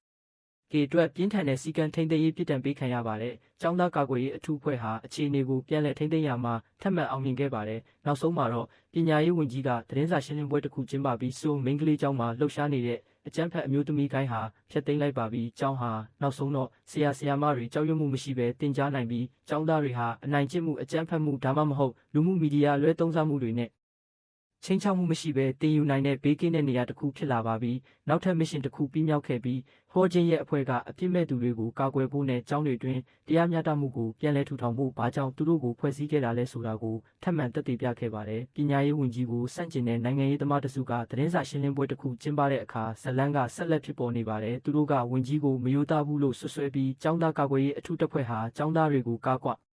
ခဲ့ဖို့မဟုတ်ဘူးလို့ဆိုပါတယ်သူတို့ရဲ့အဆိုအရဝန်ကြီးဟာကျောင်းကိုင်းကနရီရဲ့လက်ချက်နဲ့တည်ဆုံသွားတဲ့သူသမီးအတွက်လက်စားချေဖို့သာအဖွဲ့အစည်းကိုအသုံးပြုနေတာလို့ဆိုပါတယ်လွှဲခြင်းရဲ့ကွယ်လွန်သွားပြီဖြစ်တဲ့ဇနီးဟာကျောင်းကျန်းဖတ်မှုရဲ့တားကောင်တအူးဖြစ်တယ်လို့လည်းသူတို့ကထုတ်ဖော်ပြောကြားခဲ့ပါတယ်ဟန်ရိုင်းဒါကိုကြားတဲ့အခါသူမအံ့အားသင့်သွားပါတယ်ပထမဆုံးအကြိမ်ဖြစ်ဆွဆွဲချက်တွေမှာအမှန်တရားတစ်ခုခုပါဝင်နိုင်မလားလို့သူမစတင်တွေးမိပါတယ်မကြခင်မှာပဲဝန်ကြီးနဲ့သူ့အဖွဲ့ဟာသူတို့ရဲ့နောက်ထပ်မစ်ရှင်ကိုဆွေးနွေးဖို့အစည်းအဝေးတစ်ခုကျင်းပခဲ့ပါတယ်သူတို့ရဲ့ပြစ်မှတ်ကဂုံတိတ်ခါရှိတဲ့နိုင်ငံတကာဘာသာစကားကျောင်းတစ်ကျောင်းမှာတစ်ချိန်တည်းမှာပဲကျောင်းမှာကျောင်းသားတစ်ယောက်ကသူ့ရဲ့ဆရာမတအူးကိုအကြမ်းဖက်တိုက်ခိုက်တဲ့အခါထိတ်လန့်စရာအဖြစ်အပျက်တစ်ခုဖြစ်ပွားခဲ့ပါတယ်။ဖြူဂျင်နဲ့သူ့အဖွဲ့ကိုစုံစမ်းစစ်ဆေးဖို့ချက်ချင်းစီလွတ်လိုက်ပါတယ်သူတို့။ကျောင်းဝင်းရဲ့ကြီးမားလာတဲ့အရွယ်စားနဲ့ဂုံသတင်းကြောင့်သူတို့အံ့အားသင့်သွားကြတဲ့ဂျီယိုကကျောင်းရဲ့တမိုင်းကျောင်းကိုအန်ရိုင်းကိုရှင်းပြပြီးကျောင်းမှာအလေးစားရဆုံးဆရာတစ်ယောက်ဖြစ်တဲ့ဆရာချောင်းအကြောင်းပြောပြတယ်။သူ့ကျောင်းသားအများစုဟာနိုင်ငံရဲ့ထိပ်တန်းတက္ကသိုလ်တွေမှာလက်ခံရတာကြောင့်သူ့ကိုအလွန်လေးစားရတဲ့ပုဂ္ဂိုလ်တစ်ယောက်ဖြစ်လာစေတယ်။တစ်ချိန်တည်းမှာပဲဖြိုဂျင်းကတိုက်ခိုက်ခံခဲ့ရတဲ့ဆရာနဲ့တွေ့ဆုံပြီးကျောင်းသားဘာကြောင့်ဒီလောက်ဒေါသထွက်ရတာလဲလို့မေးတဲ့ဆရာကသူ့ဘက်ကနေတည်ငြိမ်စွာ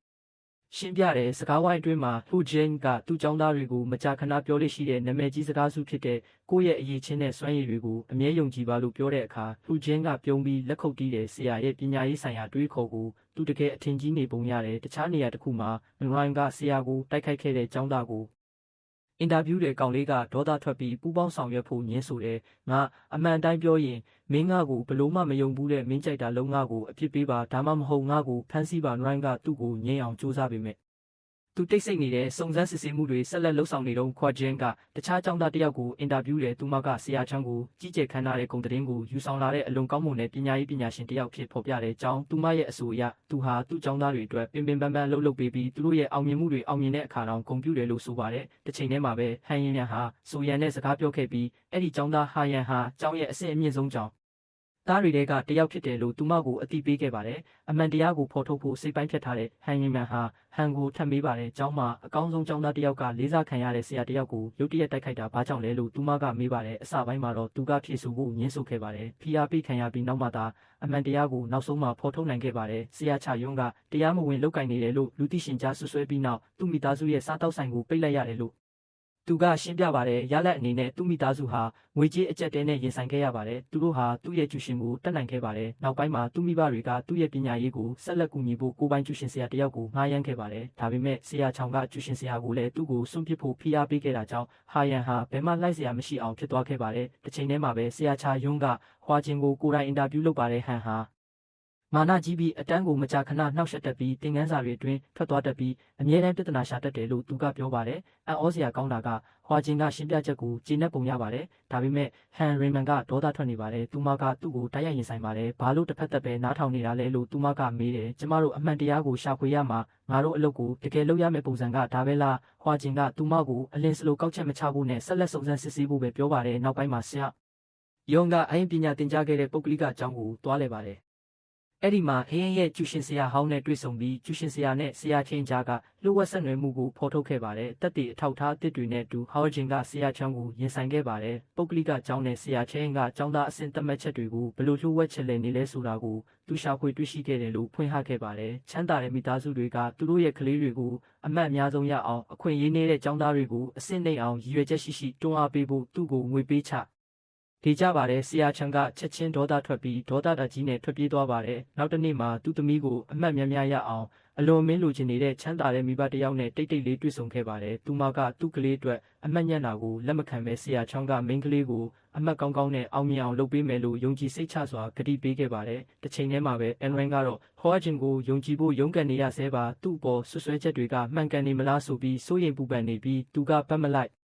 ဘဲလှုပ်ဆောင်တော့မှကိုစိုးရိမ်နေပါတယ်အစ္စရေးကသူမကိုနှစ်သိမ့်ပေးပြီးသူ့ကိုယုံကြည်ဖို့တိုက်တွန်းပါတယ်ရုတ်တရက်အခြေအနေကတိတိတတ်တာပြောင်းလဲသွားပါတယ်ရဲရရှိတွေရောက်လာပါတယ်ဟွာဂျင်နဲ့အထူးအဖွဲ့မှအဖွဲ့ဝင်ချို့ကိုဖမ်းဆီးခဲ့ပြီးမင်းတို့သည်မင်းတို့၏အာဏာကိုအလွဲသုံးစားပြုခြင်းနဲ့ကိုရေးကိုရာရန်ညိုးများကျူးလွန်ခြင်းတို့ဖြင့်ဆွဆွဲခံထားရသည်ပညာရေးဝန်ကြီးပင်ဖမ်းဆီးခံခဲ့ရသည်ရင်းရှုပ်တော်ပုံသည်နိုင်ငံတော်ဝန်ရှိရုံမြင့်တန်ကြားသတင်းများတွင်လွှမ်းမိုးနေသည်တစ်ချိန်တည်းမှာပင်ဆရာချောင်းသည်သူမ၏သမီးအမှတ်အများဆုံးရရှိရန်ချမ်းသာသောမိဘတဦးထံစာမွေးပွဲပစ္စည်းများကိုလှုပ်ဝက်စွာပေးအပ်ခဲ့သည်ခေါ်ဆောင်သွားခြင်းမပြုမီဝင်ကြီးသည့်အဖွဲ့တွင်လွတ်မြောက်နေသောတဦးလေးသောအဖွဲ့ဝင်ဖြစ်သည့်စီယိုယန်အားစုံစမ်းစစ်ဆေးမှုကိုဆက်လုပ်ရန်တိတ်တဆိတ်ညွှန်ကြားခဲ့သည်မကြာမီစာမွေးပွဲနှင့်ရောက်ရှိလာခဲ့သည်ဆရာချွန်သည်သူကူညီပေးခဲ့သောចောင်းသားထံချင့်ကပ်ပြီးယုံကြည်စိတ်ချစွာကောင်းစွာလှုပ်ဆောင်ရန်ပြောကြားခဲ့သည်တစ်ချိန်တည်းမှာပင်ဝင်ကြီးနှင့်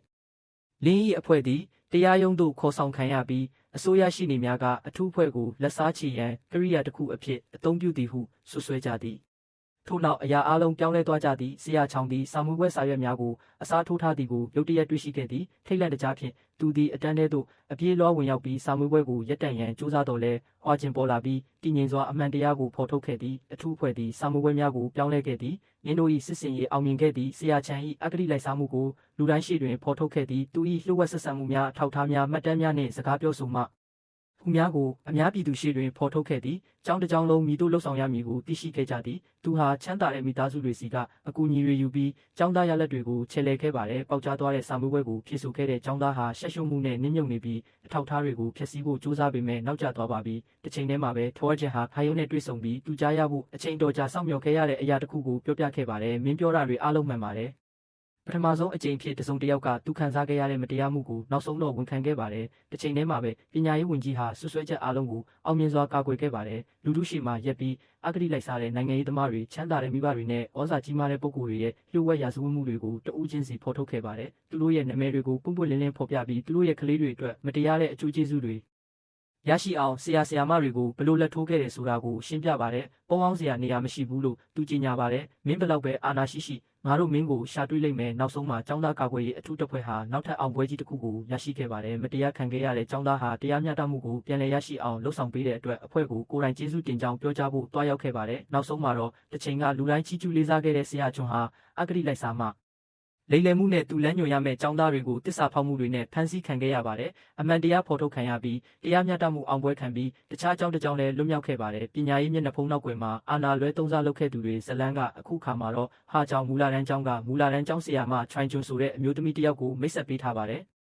တနေ့မှာသူမရဲ့မိခင်စီကိုနှုတ်ဆက်စာရေးနေတာကိုမြင်တွေ့ရပြီးသူမဟာလေးလံတဲ့ဝန်ထုတ်ဝန်ပိုးတစ်ခုကိုထမ်းပိုးထားရတယ်ဆိုတာချက်ချင်းသိတာပါတယ်စာရေးပြီးတဲ့အခါသူမဟာကျိုးဆွဲချပြီးကိုတက်တည်ဖို့ကြိုးစားပါတယ်ကံကောင်းထောက်မှစွာပဲနောက်ဆုံးမိနစ်တွေမှာဟန်ရင်မဲရောက်လာပြီးသူမကိုကယ်တင်ခဲ့ပြီးအချိန်မနှောင်းခင်ဆွဲချခဲ့ပါတယ်ဟန်ရင်ကသူမမိတ်ဆက်ပြီးသူမဟာအဖို့မှာအလုပ်လုပ်တယ်လို့ရှင်းပြပါတယ်သူမကခြေကိုအဖွဲ့အစည်းကမူလာတန်းကျောင်းဆရာတွေအတွက်စိတ်ပိုင်းဆိုင်ရာပံ့ပိုးမှ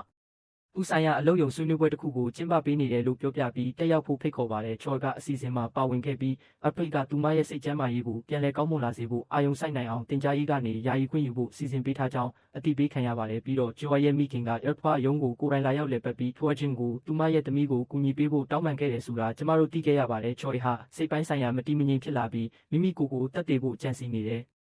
လို့သူမကရှင်းပြခဲ့ပါတယ်နောက်ပိုင်းမှာအန်ဂရင်းနဲ့ဘောင်းတို့ဟာချွိုင်းနဲ့အတူထိုင်ပြီးသူမရဲ့မိခင်ကအရာအလုံးကိုသူတို့နဲ့မျှဝေခဲ့တယ်လို့ပြောပြပါတယ်သူတို့ကသူမကို professional အကြံဉာဏ်ရယူဖို့အားပေးကြပါတယ်သူတို့ကအစားထိုးသူတယောက်လို့လည်းရှင်းပြပါတယ်ဆီယာမအားလည်းရယူနေချိန်မှာသူမရဲ့အတန်းကိုတာဝန်ကျနေပါပြီအစားထိုးဆီယာမကသူမခံစားခဲ့ရတဲ့အခက်အခဲတွေကိုကြုံတွေ့ရမှာကိုချွိုင်းစိုးရိမ်နေပေမဲ့ဟန်ရင်ကစိတ်မပူဖို့သူမကိုအာမခံပါတယ်နောက်တစ်နေ့မှာအစားထိုးဆီယာမအသေးရောက်လာပါတယ်အားလုံးအံ့အားသင့်သွားတာကဟွာချင်းကိုယ်တိုင်မှာသူအတန်းထဲဝင်လိုက်တာနဲ့ကလေးငယ်တွေကိုတင် जा ရတာသူထင်ထားတာထက်အများကြီးပိုခက်ခဲတယ်ဆိုတာသူတွေ့ရှိလိုက်ပါတယ်။ကျောင်းသားတွေကတက်ကြွနေကြပြီးစူညံနေကြပြီးညွှန်ကြားချက်တွေကိုလုံးဝလစ်လျူရှုနေကြပါတယ်။အတန်းကမြက်ဆန်ပဲရှုပ်ထွေးသွားပါတယ်။ကလေးတစ်ယောက်ကရေချိုးခန်းကိုခေါ်သွားဖို့တောင်းဆိုပြီးနောက်တစ်ယောက်ကတခြားတစ်ခုခုနဲ့အကူအညီတောင်းပါတယ်မကြခင်မှာပဲကလေးတော်များကသူ့ကိုအာယုံစိုက်ဖို့တပြိုင်နက်တည်းတောင်းဆိုနေကြပါတယ်တစ်ချိန်မှာဟွာချင်းကကျောင်းသားတစ်ယောက်ကိုမတော်တဆအတန်မြင့်ပြီးငိုယိုစေခဲ့ပါတယ်။သူ့အမားကိုသဘောပေါက်ပြီးကျောင်းသားကိုနှစ်သိမ့်ပေးဖို့နဲ့ဂိမ်းတွေစိုးဖို့အတင်းအကျပ်ခိုင်းစေခံရပါတယ်။တခြားကလေးတွေဒါကိုမြင်တာနဲ့သူတို့အားလုံးတန်းစီပြီးသူ့ကိုလည်းသူတို့နဲ့ကစားစေချင်ကြပါတယ်။ကျောင်းဆင်းချိန်မှာဟွာချင်းကလုံးဝပင်ပန်းနွမ်းနယ်နေပါပြီ။အဲ့ဒီညမှာသူအိမ်ပြန်ရောက်ပြီးကွယ်လွန်သွားတဲ့ဇနီးရဲ့ဓာတ်ပုံတွေကိုတိတ်ဆိတ်ကြည့်နေပါတယ်။ဓာတ်ပုံတွေကိုစိုက်ကြည့်ရင်အမတ်တရားတွေပြန်ပေါ်လာပါတယ်။ထို့နောက်ဇလန်ဒီချော်ဂျီစင်းဆီယာမအဖြစ်ပထမဆုံးနေ့သို့ပြန်ပြောင်းပြောပြသည်သူမ၏ကျောင်းသားတစ်များနှင့်ရင်းတို့၏မိဘများကိုနှွေးထွေးစွာကြိုဆိုပြီးသူမမိတ်ဆက်ကကလေးတဦးချင်းစီ၏အမည်ကိုမေးမြန်းခဲ့သည်ဥကြီးအမည်ရှိကျောင်းသူတဦးသည်အတန်းထဲတွင်မတ်တက်ရက်နေပြီးချွိုင်အားညင်သာစွာထိုင်ရန်ပြောကြားခဲ့သည်သို့သောကျောင်းဆင်းပြီးနောက်ယောက်ျားမိခင်သည်ချွိုင်ဆက်သွယ်ရန်အချက်လက်များကိုရရှိခဲ့သည်မကြာမီတွင်သူမကရာဂျန်ကိုထိုင်ခိုင်းတဲ့အခါမင်းရဲ့လေတံကအရန်ကြမ်းတမ်းလွန်းတယ်ဟုမက်ဆေ့စစ်တဆောင်ပို့ခဲ့သည်နောက်တစ်ခါပိုတတိထားပါချွာကချက်ချင်းတောင်းပန်ပြီးနောက်တစ်ခါထပ်မဖြစ်အောင်ဂတိပေးလိုက်တယ်နောက်တစ်နေ့မှာဖွိုင်ကအဂျင်ကိုစာတင်ငန်းလှုပ်ရှားမှုတစ်ခုမှာပါဝင်ဖို့တောင်းဆိုလိုက်တဲ့ကောင်လေးကရုတ်တရက်ငိုယိုလာတဲ့ချက်ချင်းဆိုသလိုပဲသူ့အမေကနောက်ထပ်တိုင်ကြားချက်တစ်ခုပို့လိုက်တယ်ကျမရဲ့ကလေးကိုလူတိုင်းရှိမှမေးခွန်းတွေထပ်မမေးနဲ့အဲ့ဒီအချိန်ကစပြီးယူဂျင်ရဲ့အမေကချွာကိုမက်ဆေ့ချတွေနဲ့အဆက်မပြတ်ဘုံကျဲတိုက်ခိုက်ခဲ့တဲ့သူ့သားကိုဘလို့ဆက်ဆံရမလဲဆိုတာတိတိကျကျညွှန်ကြားပြီးအထူးဂရုစိုက်ဖို့တောင်းဆိုခဲ့တယ်သူမားနေတာတိတာနေရင်တောင်ခေါ်ကသူ့ဘက်အမြဲရက်တည်တင်တယ်လို့အတင်းအကျပ်ပြောခဲ့တယ်မက်ဆေ့ချတွေကနေရောညပါရောက်လာတယ်တဖြည်းဖြည်းနဲ့အဆက်မပြတ်နှောက်ယှက်မှုတွေကချွာရဲ့စိတ်ကျန်းမာရေးကိုထိခိုက်လာတယ်ဖုံးတုံခါတိုင်းသူမစိုးရိမ်လာတယ်နောက်ထပ်တိုင်ကြားချက်တစ်ခုရောက်လာမှာကိုအမြဲစိုးရိမ်နေလို့တငယ်ချင်းတွေနဲ့အချိန်ဖြုံးတာတောင်ခက်ခဲလာတယ်။တနေ့မှအောက်ဂျန်ရဲ့အမေကသူမကိုနောက်ထပ်ဒေါသတကြီးမက်ဆေ့ချတစ်ခုပို့လိုက်တယ်။ဒီတစ်ခါတော့ချွိုင်က Instagram မှာတင်ထားတဲ့ဓာတ်ပုံတစ်ပုံကိုဝေဖန်ခဲ့တဲ့ပုံကလုံးဝအန္တရာယ်မရှိပါဘူး။ချွိုင်အံ့အားသင့်သွားတယ်။သူမရဲ့ Instagram အကောင့်အကြောင်းအမျိုးသမီးကိုဘယ်တော့မှမပြောပြခဲ့ဘူး။ဘယ်လိုရှာတွေ့ခဲ့လဲဆိုတာနားမလည်နိုင်ဘူး။အလွန်မင်းစိတ်ပြက်လက်ပြက်နဲ့ချွိုင်ကကြောင်းအုပ်ချုပ်ရေးကိုအရာအလုံးကိုတိုင်ကြားပြီးသူမခံစားနေရတဲ့နှောက်ယှက်မှုတွေကို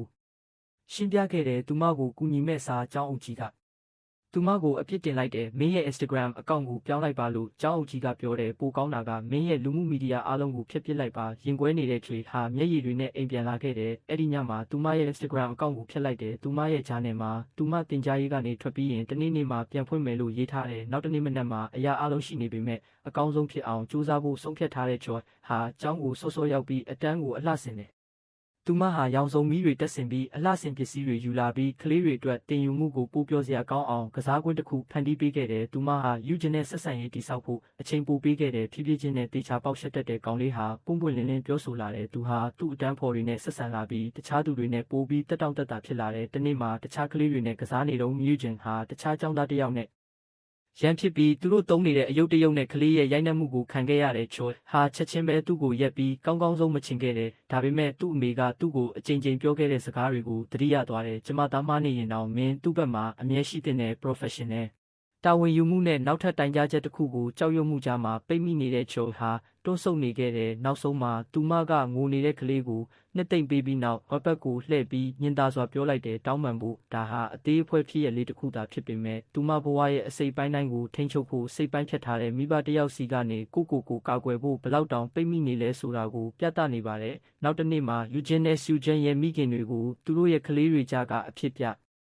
ြအကိုဆွေးနွေးဖို့အကြောင်းကိုခေါ်လိုက်ပါတယ်။လူကျန်ရဲ့မိခင်ကသူ့သားကိုတောင်းပန်ခိုင်းနေဆိုတာသိလိုက်ရတဲ့အခါဒေါသထွက်လာပါတယ်။သူ့သားကရန်ဖြစ်ပြီးတခြားကလေးကိုဒဏ်ရာရစေခဲ့တာဖြစ်ပေမဲ့သူမကတော့ဘာတာဝန်မှမယူပါဘူး။အဲ့ဒီအစားဆူဂျန်ရဲ့မိခင်နဲ့ရန်ဖြစ်ပြီးရန်ဖြစ်ခဲ့ပါတယ်။ယူဂျန်ကသူ့မိခင်ကိုရက်တန့်ဖို့ကြိုးစားပေမဲ့သူမကသူ့ကိုလုံးဝလစ်လျူရှုထားပါတယ်။သူမရဲ့သားရင်းကိုအပြစ်တင်မဲ့အစားချိုက်စီကိုဒေါသတွေလှည့်သွားပါတယ်။ဆရာကအဂျင်ကိုဘာကြောင့်တောင်းပန်ခိုင်းပြီးလူတိုင်းရှိမှအော်ဟစ်ပြောဆိုရတာလဲဆိုတာသိချင်ပါတယ်မကြခင်မှာပဲထိတ်တိုက်ရင်ဆိုင်မှုဟာချင်းချောက်မှုတွေနဲ့ချင်းချောက်မှုတွေအဖြစ်မြင့်တက်လာပါတယ်။ကျောင်းကထွက်သွားပြီးနောက်ယူဂျင်ရဲ့မိခင်ကချာကိုဖုန်းခေါ်ဆိုမှုတွေကတဆင့်ဆက်လက်နှောက်ယှက်နေပါတယ်။သူမရဲ့ဖုန်းနံပါတ်ကိုအဆက်မပြတ်ခေါ်ပြီးချင်းချောက်စော်ကားပါတယ်။တစ်ချိန်တည်းမှာပဲဆီယိုဂျန်ရဲ့မိခင်ကလည်းဖိအားပေးနေပါတယ်။ Mrs. Choi သည်သူမကိုအထက်ထက်အပြစ်တင်ပြီးအတန်မြင့်ကဒေါသထွက်နေသည်။ဒေါသထွက်နေသောမိဘနှစ်ဦးကြားတွင်ပိတ်မိနေသောMrs. Choi သည်စိတ်ပိုင်းဆိုင်ရာဖိစီးမှုများကိုပြင်းထန်စွာခံစားရသည့်အဆက်မပြတ်ဖိအားများကြောင့်သူမအိတ်မပျော်နိုင်ဖြစ်နေသည်နေရောညပါမိဘများကသူမထံဖုန်းခေါ်ဆိုကြပြီးသူမစိတ်ထဲတွင်စိုးရိမ်ပူပန်မှုများပြည့်နှက်နေသည့်အထိသူမသည်အခြားမည်သည့်အရာကိုမျှမစင်စားနိုင်တော့ပေနောက်ဆုံးတွင်အခြေအနေများပိုမိုဆိုးရွားလာသည်မိဘများသည် Mrs. Choi အားလူကိုယ်တိုင်ချင်းချောက်ရန်သူမအိမ်သို့ရောက်ရှိလာကြသည်ယူဂျင်း၏မိခင်သည် Mrs. Choi အားလိုအပ်ပါကသူမ၏ခင်ပွန်းနှင့်ပတ်သက်၍တရားစွဲဆိုမည်ဟုပင်သတိပေးခဲ့သည်နောက်တစ်နေ့တွင်ဦးကျွန်း၏ဖခင်သည်ကျောင်းသို့ရောက်ရှိလာသည်သူသည်သားဖြစ်သူကိုအတန်းထဲတွင်ကြမ်းတမ်းစွာဆွဲခေါ်သွားပြီးအခြားကလေးများကိုကြောက်လန့်စေကာအချို့မှာငိုကြွေးကြသည်မကြာမီဦးကျွန်း၏မိခင်လည်းရောက်ရှိလာခဲ့သည် Mrs. Choi အားသူမအားတိုင်ကြားချက်တစ်ခုတင်သွင်းပြီးဖြစ်ကြောင်းနှင့်သူမ၏ကလေးကိုစိတ်ပိုင်းဆိုင်ရာထိခိုက်စေမှုဖြင့်ဆွဆွဲကရဲထံတိုင်ကြားရန်ရည်ရွယ်ထားကြောင်းအသိပေးခဲ့သည်မကြာမီတွင် Mrs. Choi အားတရားဝင်စုံစမ်းစစ်ဆေးမှုတစ်ခုစတင်ခဲ့သည်သူမကိုရဲစခန်းသို့ဆင့်ခေါ်ခဲ့ပြီးဇလန်းသည်လူမှုမီဒီယာတွင်လျင်မြန်စွာပြန့်နှံ့သွားခဲ့သည်မူလာတန်းကျောင်းဆရာမတဦးသည်ကလေးငယ်တဦးကိုအလွဲသုံးစားပြုသည်ဟုသောကောလာဟလများစတင်ပြန့်နှံ့လာခဲ့သည်အငင်းပွားမှုများကြီးထွားလာသည်နှင့်အမျှမိဘများစွာသည်ဆုတ်ခွာသွားကြသည်သူမရဲ့အတန်းထဲကကလေးတွေကိုသူမရဲ့ဂုဏ်သတင်းကျဆင်းသွားတာကိုကြည့်ရတာ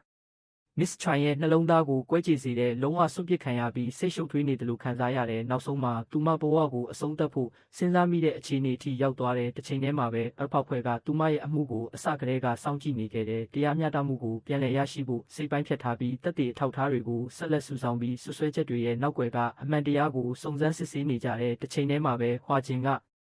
Miss Choi ရဲ့အတန်းမှာတစ်ချိန်ကပါဝင်ခဲ့တဲ့ကျောင်းသားတွေကိုဆက်လက်တင်ကြားပေးနေတဲ့မကြာခင်မှာပဲယူဂျင်းရဲ့မိခင်ကဆရာအစ်ကသူမရဲ့သားကိုအိမ်စာပေးထားတာသိလိုက်ရတဲ့ချက်ချင်းပဲကျောင်းထဲကိုဒေါသတကြီးနဲ့ဝင်သွားပြီးဟွာဂျင်ကိုယူဂျင်းကိုအပိုအလုပ်တွေမပေးတော့ဘူးတောင်းဆိုတယ်ဒါပေမဲ့ဟွာဂျင်ကသူမကိုသင်ခန်းစာတစ်ခုပေးဖို့ဆုံးဖြတ်လိုက်တယ် Miss Choi ကိုအဆက်မပြတ်ဖုန်းခေါ်ဆိုမှုတွေနဲ့နှောက်ယှက်နေတဲ့အချိန်မှာဟွာဂျင်ကသူမကိုအကြိမ်ကြိမ်ဖုန်းခေါ်လာတဲ့သူကတနေ့လုံးသူမကိုဆက်သွယ်ပြီးတားဖြစ်သူကိုဘလို့ဆက်ဆံတင်လဲဆိုတဲ့မေးခွန်းတွေကိုအဆက်မပြတ်မေးနေတဲ့ညှင်းတဲ့အထီတောင်ဖုံးဆက်ပြီးသူမကိုငြိမ်းချမ်းမှုမပေးဘူးမကြခင်မှာပဲယူချင်းရဲ့မိခင်က Miss Choi အပေါ်တစ်ချိန်ကပေးခဲ့တဲ့စိတ်ပြတ်အားငယ်မှုနဲ့ဖိစီးမှုတွေကိုခံစားနေရတဲ့တိမခံနိုင်တော့ပဲကြောင်းထဲကိုချီတက်ပြီးဟွာချင်းကိုဖုံးခေါ်ဆိုမှုလျှော့ချဖို့ဒေါသတကြီးတောင်းဆိုတဲ့အခြေအနေဒါပေမဲ့ဟူချင်းကမပြီးသေးဘူးတနေ့မှာသူကယူချင်းရဲ့အဖေရဲ့အလုပ်ခွင်ကိုတွားလဲတယ်လူတိုင်းရှိမှသူကအဲ့ဒီလူရဲ့ခြေထောက်တွေကိုဆွဲပြီးခွင့်လွှတ်ပေးဖို့ငိုယိုပြီးအလုပ်မပြုတ်ဖို့တောင်းပန်တဲ့အဲ့ဒီမြင်ကွင်းကသူတို့ပတ်ဝန်းကျင်ကလူတိုင်းကိုအံ့အားသင့်စေတဲ့ဟဂျန်ရဲ့အဖေအိမ်ပြန်ရောက်တဲ့အခါ သူ့ဇနီးအပေါ်သူ့ရဲ့စိတ်ပြတ်အားငယ်မှုကိုဖွင့်ဟပြောဆိုတဲ့စုံတွဲဟာသူတို့ရဲ့သားရှိမှာကျဲလောင်စွာရန်ဖြစ်ခဲ့ကြပြီးမိသားစုအတွင်းတင်းမာမှုတွေပိုဖြစ်လာစေတဲ့နောက်တစ်နေ့မနက်မှာနှုတ်ကြံရဲ့အမေကလှူချင်းကိုနောက်ထပ်တိုင်ကြဖို့ကြောင်းရုံခန်းကိုပြန်လာတယ်ဒါပေမဲ့ဒီတစ်ခါတော့ဝန်ထမ်းတွေကသူမရဲ့ဆွဆွဲချက်တွေကိုလက်ခံဖို့ညှင်းဆိုကြတယ်သူမမှာတိုင်ကြားစရာရှိရင်ရဖုကိုတိုက်ရိုက်ဆက်သွယ်တင်တယ်လို့ပဲပြောကြတယ်ဒေါသထွက်ပြီးသူမဒေါသတကြီးနဲ့ထွက်ပြေးသွားတယ်ပြီးတော့အတန်းထဲကိုသွားပြီးသားဖြစ်သူကိုခေါ်သွားတယ်အဲ့ဒီအချိန်မှာလှူချင်းကမက်စလီကိုကလေးတငယ်အလွဲသုံးစားပြုမှုနဲ့တိုင်ကြားပြီးအတန်းထဲကနေအတင်းဆွဲထုတ်လိုက်တဲ့ဆွဆွဲချက်သတင်းကတခြားမိဘတွေကြားမှာမြန်မြန်ပြန့်နှံ့သွားပြီးမကြခင်မှာပဲမက်စလီရဲ့အပြုအမူအတွက်ဝေဖန်မှုတွေစတင်လာကြတယ်မက်စလီကမက်ချောကိုဖုံးဆက်ဖို့ကြိုးစားပေမဲ့သူမရဲ့ဖုန်းခေါ်ဆိုမှုတွေကိုမဖြေချပါဘူးဒေါသထွက်ပြီးစိတ်ပြက်လက်ပြက်နဲ့မစ်စစ်ထရိုင်ရဲ့အိမ်ကိုတန်းသွားလိုက်ပါတယ်ဒါပေမဲ့သူမရောက်တဲ့အခါဟွာဂျင်ကိုရောက်နေပြီဆိုတာတွေးလိုက်ရပါတယ်ပထမဆုံးအကြိမ်ဖြစ်တစုံတစ်ယောက်ကသူမရဲ့လုပ်ရက်တွေရဲ့အကျိုးဆက်တွေကိုရင်ဆိုင်ဖို့နဲ့သူမဘယ်လောက်ထိပျက်စီးစေခဲ့လဲဆိုတာကိုကြည့်ဖို့သူမကိုအတင်းအကျပ်ခိုင်းစေခဲ့ပါတယ်နောက်ပိုင်းမှာဦးဂျွန်ဟာမစ်စစ်ထရိုင်ကိုပြန်တွေးခွင့်ရခဲ့ပါတယ်တွေးဆုံမှုဖြစ်ပွားရတာကသူကိုယ်တိုင်သူမကိုတွေးချင်တယ်လို့တောင်းဆိုခဲ့လို့ပါသူတို့ရဲ့စကားဝိုင်းအတွင်းမှာဦးဂျွန်ကရင်ကွဲစရာတစ်ခုခုကိုဝန်ခံခဲ့ပါတယ်ကျမရဲ့အမေကမင်းကိုလုပ်ခဲ့တာတွေအတွက်ကျမတကယ်ဝမ်းနည်းမိပါတယ်လို့သူကတိုးတိုးလေးပြောပါတယ်တခါတလေကျမရဲ့အမေကကျမကိုမုန်းတယ်လို့ကျမထင်ပါတယ်အန်ထရိုင်ကသူ့ကိုညင်သာစွာနှစ်သိမ့်ပေးပြီးသူ့အမေရဲ့လုပ်ရက်တွေကသူတို့နှစ်ယောက်လုံးကိုနာကျင်စေခဲ့ရင်တောင်သူ့ကိုချစ်တယ်ဆိုတာစိတ်ချစေပါတယ်တစ်ချိန်တည်းမှာပဲဟွာဂျင်နဲ့မစ်စစ်လီတို့ကအနီးနားကသတင်းပေါက်ကနေစကားပြောဆိုမှုကိုကြည့်နေကြပါတယ်မစ်စစ်လီကဦးချင်းကမစ်စစ်ထရိုင်ကိုဘယ်လောက်ထိဂရုစိုက်လဲဆိုတာမြင်တဲ့အခါသူမမှာအပြစ်ရှိတယ်လို့ခံစားရပါတယ်ပထမဆုံးအကြိမ်ဖြစ်သူမရဲ့အပြုအမူကဆီယာမကိုတာမကသူမရဲ့သားကိုပါဘယ်လောက်နာကျင်စေခဲ့လဲဆိုတာသူမသဘောပေါက်တော့အားပါတယ်နောက်ဆုံးမှာတော့မစ်စစ်လီနဲ့သူမရဲ့ခင်ပွန်းကိုတရားရုံးကိုခေါ်ဆောင်လာပါတယ်နှောက်ယှက်မှုနဲ့ပတ်သက်တဲ့အထောက်အထားအားလုံးမစ်ထရိုင်ပေါ်ချင်းချောက်မှုမဟုတ်မမှန်ဆွဆွဲချက်များနှင့်စိတ်ပိုင်းဆိုင်ရာလွဲသုံးစားပြုမှုများကိုတရားသူကြီးရှေ့တွင်တင်ပြခဲ့သည်မိဘနှစ်ပါးစလုံးသည်ရင်းတို့၏လုပ်ရက်များအတွက်တာဝန်ခံရမည်ဖြစ်ပြီးတရားဥပဒေအရအပြစ်ပေးခံရမည်ဖြစ်သည်နောက်ဆုံးတွင်တရားမျှတမှုကိုရရှိခဲ့သည်မစ်ထရိုင်၏အမည်ကိုရှင်းလင်းစွာဖော်ပြပြီးသူမ၏ဒုက္ခကိုအတိအမှတ်ပြုကာသူမနှင့်သူမ၏မိခင်နှစ်ဦးစလုံးသည်ရင်းတို့ဆောင်မျှော်နေသောတရားမျှတမှုကိုနောက်ဆုံးတွင်ရရှိခဲ့ကြသည်သူမ၏ဘဝကိုဖျက်ဆီးလူနီးပါးဖြစ်စေခဲ့သောအိမ်မက်ဆိုကြီးသည်နောက်ဆုံးတွင်အဆုံးသတ်သွားခဲ့သည်တစ်ချိန်တည်းမှာပင်ပညာရေးဝန်ကြီးသည်ရပ်ပတ်အရေးပါမှုကိုရှင်းပြရန်သတင်းစာရှင်းလင်းပွဲတစ်ခုကျင်းပခဲ့သည်ပညာရေးအဖွဲ့အစည်းတစ်ခုအတွင်းအလွဲသုံးစားပြုမှုအနိုင်ကျင့်မှုသို့မဟုတ်မတရားမှုခံစားရသူတိုင်းသည်ရင်းတို့၏အခွင့်အရေးများကိုကာကွယ်ရန်နှင့်ပြန်လည်ထူထောင်နိုင်ရန်အဖွဲ့အစည်းကိုဆက်သွယ်တင်ကြောင်းသူကအလေးပေးပြောကြားခဲ့သည်နောက်ဆုံးတွင်မစ္စထရိုင်သည်သူမချစ်မြတ်နိုးသောမူလာတန်းကျောင်းသို့ပြန်သွားနိုင်ခဲ့သည်သူမ၏ကျောင်းသားများနှင့်ပြန်လည်ဆုံစည်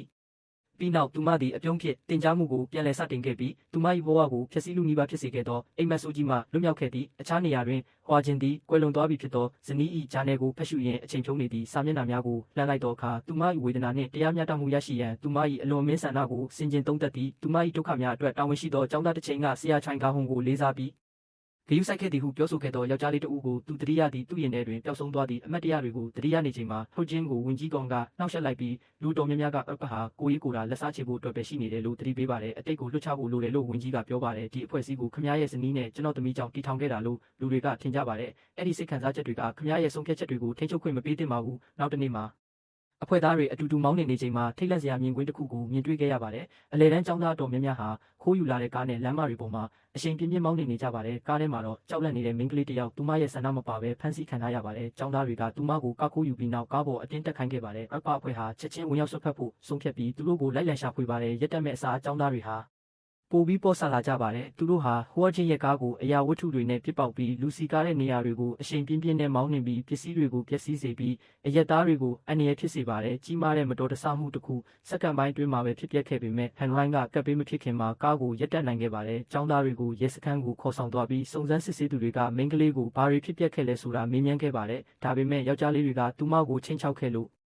့သူမကသူတို့ဟာရိုးရိုးတငယ်ချင်းတွေဖြစ်ပြီးဘာမှဆိုးရွားတဲ့ဖြစ်ရပ်တွေမဖြစ်ပွားခဲ့ဘူးလို့ပြောဆိုပါတယ်ပြီးတော့ចောင်းသားတွေကသူတို့ရဲ့အသက်အရွယ်ကိုအသုံးပြုပြီ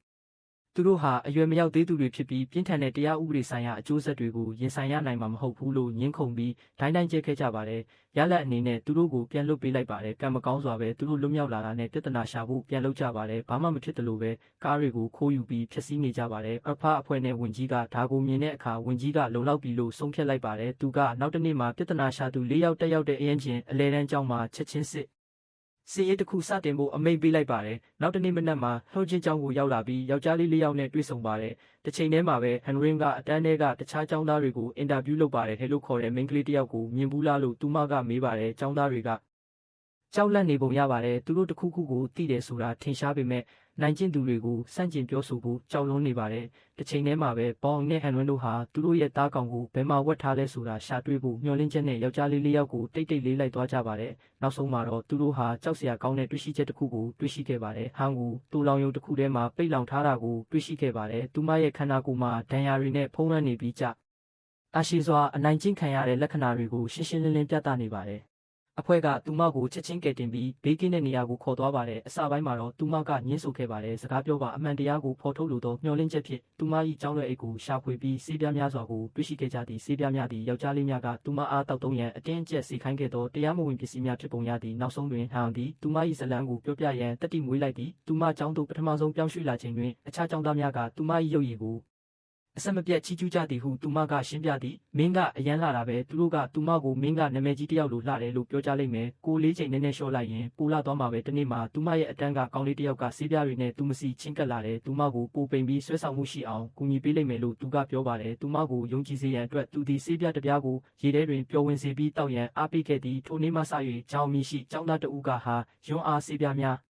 မှန်မှန်ထောက်ပံ့ပေးခဲ့သည်သူမရဲ့မလုံခြုံမှုကိုအခွင့်ကောင်းယူပြီးသူကသူမကိုငွေမြောက်များတောင်းယူခဲ့ပါတယ်နောက်ဆုံးတွင်ဟန်ဒီကင်းတို့ကိုမတက်နိုင်တော့ပါသူမကငွေမပေးဘဲနောက်ထပ်တောင်းဆိုတဲ့အခါကျောင်းကဖြည့်ရှင်းချက်တစ်ခုကိုအကြံပြုခဲ့ပါတယ်ကျောင်းကတခြားမိန်းကလေးတွေစီဆေးပြားတွေရောင်းပြီးဖောက်တဲ့အစ်စ်တွေဆက်ရှာနေဖို့သူမကိုပြောပါတယ်စိတ်ပြအားငယ်ပြီးအားနည်းနေတယ်လို့သူမသဘောတူခဲ့တဲ့ခဏတာသူမသည်ဆေးပြားများကိုအခြားကျောင်းသားများထံဝင်ငှခဲ့သည်ဒါပေမဲ့နောက်ဆုံးမှာတော့အခြေအနေကဘလောက်အနေရများလာလဲဆိုတာသူမသဘောပေါက်လာတယ်သူမကရက်ချင်တယ်လို့ပြောတဲ့အခါယောက်ျားလေးတွေကသူမကိုစန့်ကျင်ကြတယ်နောက်ဆက်တွဲအနေဖြင့်အနိုင်ကျင့်ခြင်းချင်းချောက်ခြင်းနဲ့ရုပ်ပိုင်းဆိုင်ရာအကြမ်းဖက်မှုများပြုလုပ်ခဲ့သည်အလွဲသုံးစားပြုမှုကအရန်ဆိုးရွားလာတာကြောင့်ဟာနောက်ဆုံးမှာရဲကိုအရာအလုံးကိုတိုင်ကြားဖို့ဆုံးဖြတ်ခဲ့ပါတယ်ဒါပေမဲ့သူမရဲ့မျှော်လင့်ချက်တွေပျက်စီးသွားခဲ့ပါတယ်ပါဝင်ပတ်သက်နေသောចောင်းသားများသည်အရွယ်မရောက်သေးသူများဖြစ်သောကြောင့်အာဏာပိုင်များသည်ထင်ရှားသောပြည်တံများချမှတ်နိုင်ခြင်းမရှိပါယောက်ျားလေးများကိုလွှတ်ပေးပြီးမင်းတို့၏ပုံမှန်ဘဝများသို့ပြန်သွားခွင့်ပြုခဲ့သည့်ဟာယွန်အတွက်သူမဘာတွေဖြစ်ပျက်ခဲ့လဲဆိုတာဘယ်သူမှဂရုမစိုက်တယ်လို့ခံစားရတဲ့တာဝန်ရှိသူတွေကလွတ်မြောက်သွားပေမဲ့သူမကတော့သူတို့လုပ်ခဲ့သမျှရဲ့စိတ်ဒဏ်ရာကိုတယောက်တည်းခံယူခဲ့ရပါတယ်။ကျောင်းပြန်ရောက်ပြီးနောက်ယောက်ျားလေး၄ယောက်ဟာသူတို့ကိုတိုင်ကြားခဲ့တဲ့ဟာကိုလက်စားချေကြပါတယ်။သူတို့ကသူမကိုရိုက်နှက်အဖြစ်ပေးပြီးတော့နောက်ဆုံးမှာတိုးလောင်းရုံထဲမှာပြန်ပိတ်လောင်ထားလိုက်ကြတယ်။သူမဘလောက်ပဲဒုက္ခခံခဲ့ရပါစေ။တာဝန်ရှိသူတွေကိုဘယ်သူမှအပြစ်မပေးခဲ့ဘူးလို့ဟွန်းကဟန်ယန်ကိုပြောပါတယ်။တရားမျှတမှုဘယ်တော့မှရောက်မလာဘူးလို့ခံစားရတဲ့အတွက်ကိုအဆုံးစီရင်ဖို့တောင်စဉ်းစားခဲ့ဘူးလေလို့သူမကဝန်ခံပါတယ်။ဟန်ယန်ကသူမကိုညင်သာစွာစိတ်ချစေပြီးဂရီတစ်ခုပေးပါတယ်။ရပကတဲ့အတွက်တရားမျှတမှုကိုရှာဖွေပေးလိမ့်မယ်လို့သူမကပြောပါတယ်။ဟာယွန်းရဲ့ဇလန်းကိုကြားပြီးတဲ့နောက်ဒေါသတွေပြည့်နေနေတဲ့ဟန်ယန်ဟာယောက်ျားလေး၄ယောက်ကိုရင်ဆိုင်ပြီးចောင်းသားတွေကိုမူရစ်စေဝါရောင်းချနေတယ်လို့ဟူဂျင်ကိုအသိပေးခဲ့ပါတယ်။ကောင်လေးတွေကပြုံးစီစီနဲ့ပြန်ပြေးကြတယ်။အဲ့ဒါနဲ့ပတ်သက်ပြီးဘာလုပ်နိုင်မလဲသူတို့ကပြည့်ရည်ပြူကြတယ်ကျွန်တော်တို့ကကလေးတွေပါဘယ်သူမှကျွန်တော်တို့ကိုထိလို့မရဘူးငင်းခုန်မဲ့အစားဟွာဂျင်နဲ့ဟန်ယင်မင်တို့ကအစီအစဉ်အသစ်တစ်ခုတီထွင်လိုက်ကြပါတယ်။သူတို့ရဲ့လေ့ကျင့်ထားတဲ့ခွေးလေးကိုလွှတ်ပေးလိုက်တဲ့အခါခွေးလေးကကောင်လေးတွေကိုတကောင်ပြီးတကောင်လိုက်ဖမ်းတာကြောင့်သူတို့ကိုထိတ်လန့်သွားစေပါတယ်မကြခင်မှာပဲចောင်းသားလေးယောက်ကိုဖမ်းဆီးပြီးငယ်ရွယ်တဲ့ရာဇဝတ်သားတွေအတွက်ဒီဇိုင်းထုတ်ထားတဲ့လူငယ်ပြန်လည်ထူထောင်ရေးဌာနကိုပို့ဆောင်လိုက်ပါတယ်ရောက်ရှိချိန်တွင်ညင်းတို့၏ဖုံးများကိုတင်ဆက်ပြီးသပင်များကိုရိတ်ကတူညီသောယူနီဖောင်းများကိုဝတ်ဆင်ကဟာနေဤကြီးကြပ်မှုအောက်ရှိစောင့်ကြည့်ထားသောအဆောင်တွင်နေရာချထားပေးသည့်ကောင်လေးတွေကချက်ချင်းပဲမာကျောတဲ့ပုံစံနဲ့ဟန်ရင်ကိုစိန်ခေါ်ဖို့ကြိုးစားကြပါတယ်အဲ့ဒါကကြီးမားတဲ့အမှားတစ်ခုဖြစ်ကြောင်းတက်တည်ပြနေပါတယ်ဟန်ယန်ကသူတို့ကိုချက်ချင်းပဲနေရာချပေးပြီးဘယ်တော့မှမမေ့နိုင်တဲ့သင်ခန်းစာတစ်ခုကိုတင်ပေးလိုက်တယ်အဲ့ဒီအချိန်ကစပြီးသူတို့ရဲ့လှုပ်ရိုးလှုပ်စဉ်အသစ်စတင်ပါတယ်မနက်တိုင်းနေမထွက်ခင်နိုးထအိမ်သာတက်ရှင်းရေးလုပ်ရုပ်ပိုင်းဆိုင်ရာလေ့ကျင့်ခန်းလုပ်တင်းကျပ်တဲ့အချိန်စရာတွေကိုလိုက်နိုင်ရပါတယ်မနက်စာရောက်လာတော့အခါရင်းတို့သည်အဆောက်အုံတွင်ထိမ့်သိမ်းခံထားရပြီးဖြစ်သောအခြားလူငယ်ပြစ်မှုကျူးလွန်သူများကိုတွေ့ဆုံကြသည်သူတို့တွေကအတော်များများဟာရှိပြီးသားထက်အများကြီးပိုအန္တရာယ်များပါတယ်ပထမဆုံးအကြိမ်ဖြစ်ကောင်းလေးလေးယောက်ဟာအမှန်တကယ်ကြောက်ရွံ့လာကြပါတယ်ထို့နောက်တွင်ရင်းတို့အားတက်ရှင်းရေးတာဝန်များတတ်မှတ်ပေးပြီးပကံများနှင့်ထမင်းစားခန်းသုံးပစ္စည်းများကို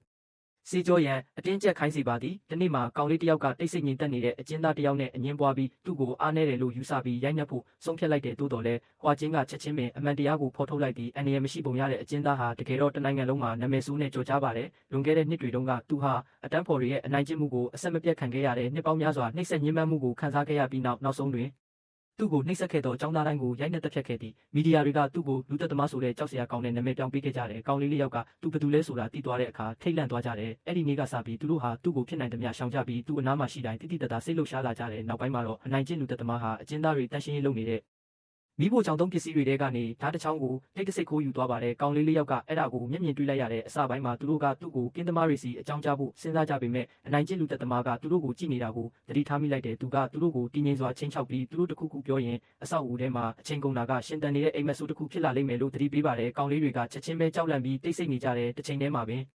အဆောက်အအုံအပြင်ဘက်တွင်ပညာရေးဝန်ကြီးကိုလူထုဆန္ဒပြမှုများပေါ်ပေါက်ခဲ့သည်ဆန္ဒပြသူအများအပြားသည်ပြန်လည်ထူထောင်ရေးစင်တာသို့ပို့ခံထားရသောကလေးများ၏မိဘများဖြစ်သည်သူတို့ကဝန်ကြီးကိုရက်ဆက်လွန်းတယ်လို့ဆွဆွဲပြီးယာဒူးကနေဖယ်ရှားပစ်မယ်လို့ချင်းချောက်ကြပါတယ်နောက်ဆုံးတွင်မိဘများသည်ရင်းတို့၏ကလေးများထံတွားရောက်လည်ပတ်ခွင့်ရှိသည်သူတို့ရောက်လာပြီးသားတွေခေါင်းတုံးထားကြတဲ့တန်ရှင်းရေးတာဝန်တွေနဲ့တင်းကျပ်တဲ့စည်းကမ်းတွေကိုထမ်းဆောင်နေကြတာကိုတွေ့တဲ့အခါဒေါသတွေပောက်ကွဲပြီးဝန်ကြီးကိုအော်ဟစ်ကြပါတယ်ထိုအချိန်တွင်ဟွာဂျင်ကတပ်တွေထောက်ထားများကိုတဲဆောင်ကရှေ့သို့တိုးလာသည့်သူကကောင်လေးတွေဖြန့်ဖြူးနေတဲ့မူရစ်ဆေးဝါးတွေကိုဖော်ထုတ်ပြီးတခြားចောင်းသားတွေစီဘလို့ရောင်းချခဲ့လဲဆိုတာကိုရှင်းပြပါတယ်ထို့နောက်မိဘများအားရင်းတို့၏ကလေးများကျူးလွန်ခဲ့သောရာဇဝတ်မှုများဥပမာအားဖြင့်အနိုင်ကျင့်ခြင်းမူရစ်ဆေးဝါးဖြန့်ဖြူးခြင်းအကြမ်းဖက်မှုနှင့်ချင်းချောက်ခြင်းစသည်တို့ကိုပြသပါသည်ပညာရေးဝန်ကြီးကသူတို့ကိုတည်ငြိမ်စွာစကားပြောသည်ကျွန်တော်တို့ကခမရဲ့ကလေးတွေကိုနှိပ်စက်နေတာမဟုတ်ဘူးလို့သူကပြောပါတယ်သူတို့ဖြစ်စေခဲ့တဲ့ထိခိုက်နေတာမှုကိုကျွန်တော်တို့ပြုပြင်ပေးနေပြီးတာဝန်ခံမှုကိုလည်းတင် जा ပေးနေပါတယ်ယောက်ျားလေးတွေပထမဆုံးအကြိမ်ဖြစ်ငိုယူကြပါတယ်သူတို့ကခွင့်လွှတ်ပေးဖို့တောင်းပန်ပြီးပြောင်းလဲမယ်လို့ကတိပေးပေမဲ့ဝန်ကြီးကသူတို့ကိုအနှောက်အယှက်ပေးလိုက်ပါတယ်ကျွန်တော်တို့ကိုခွင့်လွှတ်ဖို့မတောင်းဆိုပါနဲ့ဟုသူကပြောသည်မင်းဘသူဘဝကိုဖျက်ဆီးခဲ့တဲ့မင်းကလေးကိုမေးကြည့်ပါထို့နောက်ဟော်နီယုံကိုသူတို့ရှိတို့ခေါ်ဆောင်လာသည်ကောင်လေးတွေကချက်ချင်းပဲတောင်းပန်ပြီးဂိယူနာပြဖို့တောင်းပန်ကြတယ်ဒါပေမဲ့ဟာယွန်းကသူတို့မျက်လုံးတွေကိုကြည့်ပြီးလူတိုင်းကိုတိတ်ဆိတ်သွားစေတဲ့တခုခုပြောလိုက်တယ်ငါမင်းကိုဘယ်တော့မှခွင့်မလွတ်ဘူးမင်းကငါဘဝကိုအိမ်မက်ဆိုးတစ်ခုအဖြစ်ပြောင်းလဲစေခဲ့တယ်ထို့နောက်ဝင်ကြီးကမိဘများအားရင်းတို့၏ချက်ချင်းလွတ်ပေးရန်တောင်းဆိုမှုကိုညှင်းပယ်လိုက်ကြောင်းအသိပေးပါသည်ယောက်ျားလေးများသည်ပြန်လည်ထူထောင်ရေးစောင့်ရှောက်မှုအောက်တွင်ဆက်လက်ရှိနေပြီးရင်းတို့၏ပြည်တံကိုဆက်လက်ကြခံနေမည်ဖြစ်သည်ဟာယွန်းဟာအချိန်တော်ကြာညှင်းပယ်ခံခဲ့ရတဲ့တရားမျှတမှုကိုနောက်ဆုံးတော့ရရှိခဲ့ပါတယ်ယောက်ျားလေးလေးယောက်ကိုထိန်းသိမ်းရေးစခန်းကိုပြန်ပို့ပြီးအရွယ်ရောက်တဲ့အထိကြီးကြပ်မှုအောက်မှာရှိနေမယ်လို့အသိပေးခဲ့ပါတယ်နောက်ပိုင်းတွင်နာမည်ဆိုးဖြစ်ကြော်ကြားသောအနိုင်ကျင့်လူသက်သမားသည်ဟွာဂျင်နှင့်အမှန်တကယ်တွင်တစ်ချိန်လုံးပူးပေါင်းဆောင်ရွက်ခဲ့ကြောင်းဖော်ထုတ်ခံခဲ့ရသည့်ဒီအစီအစဉ်တစ်ခုလုံးကယောက်ျား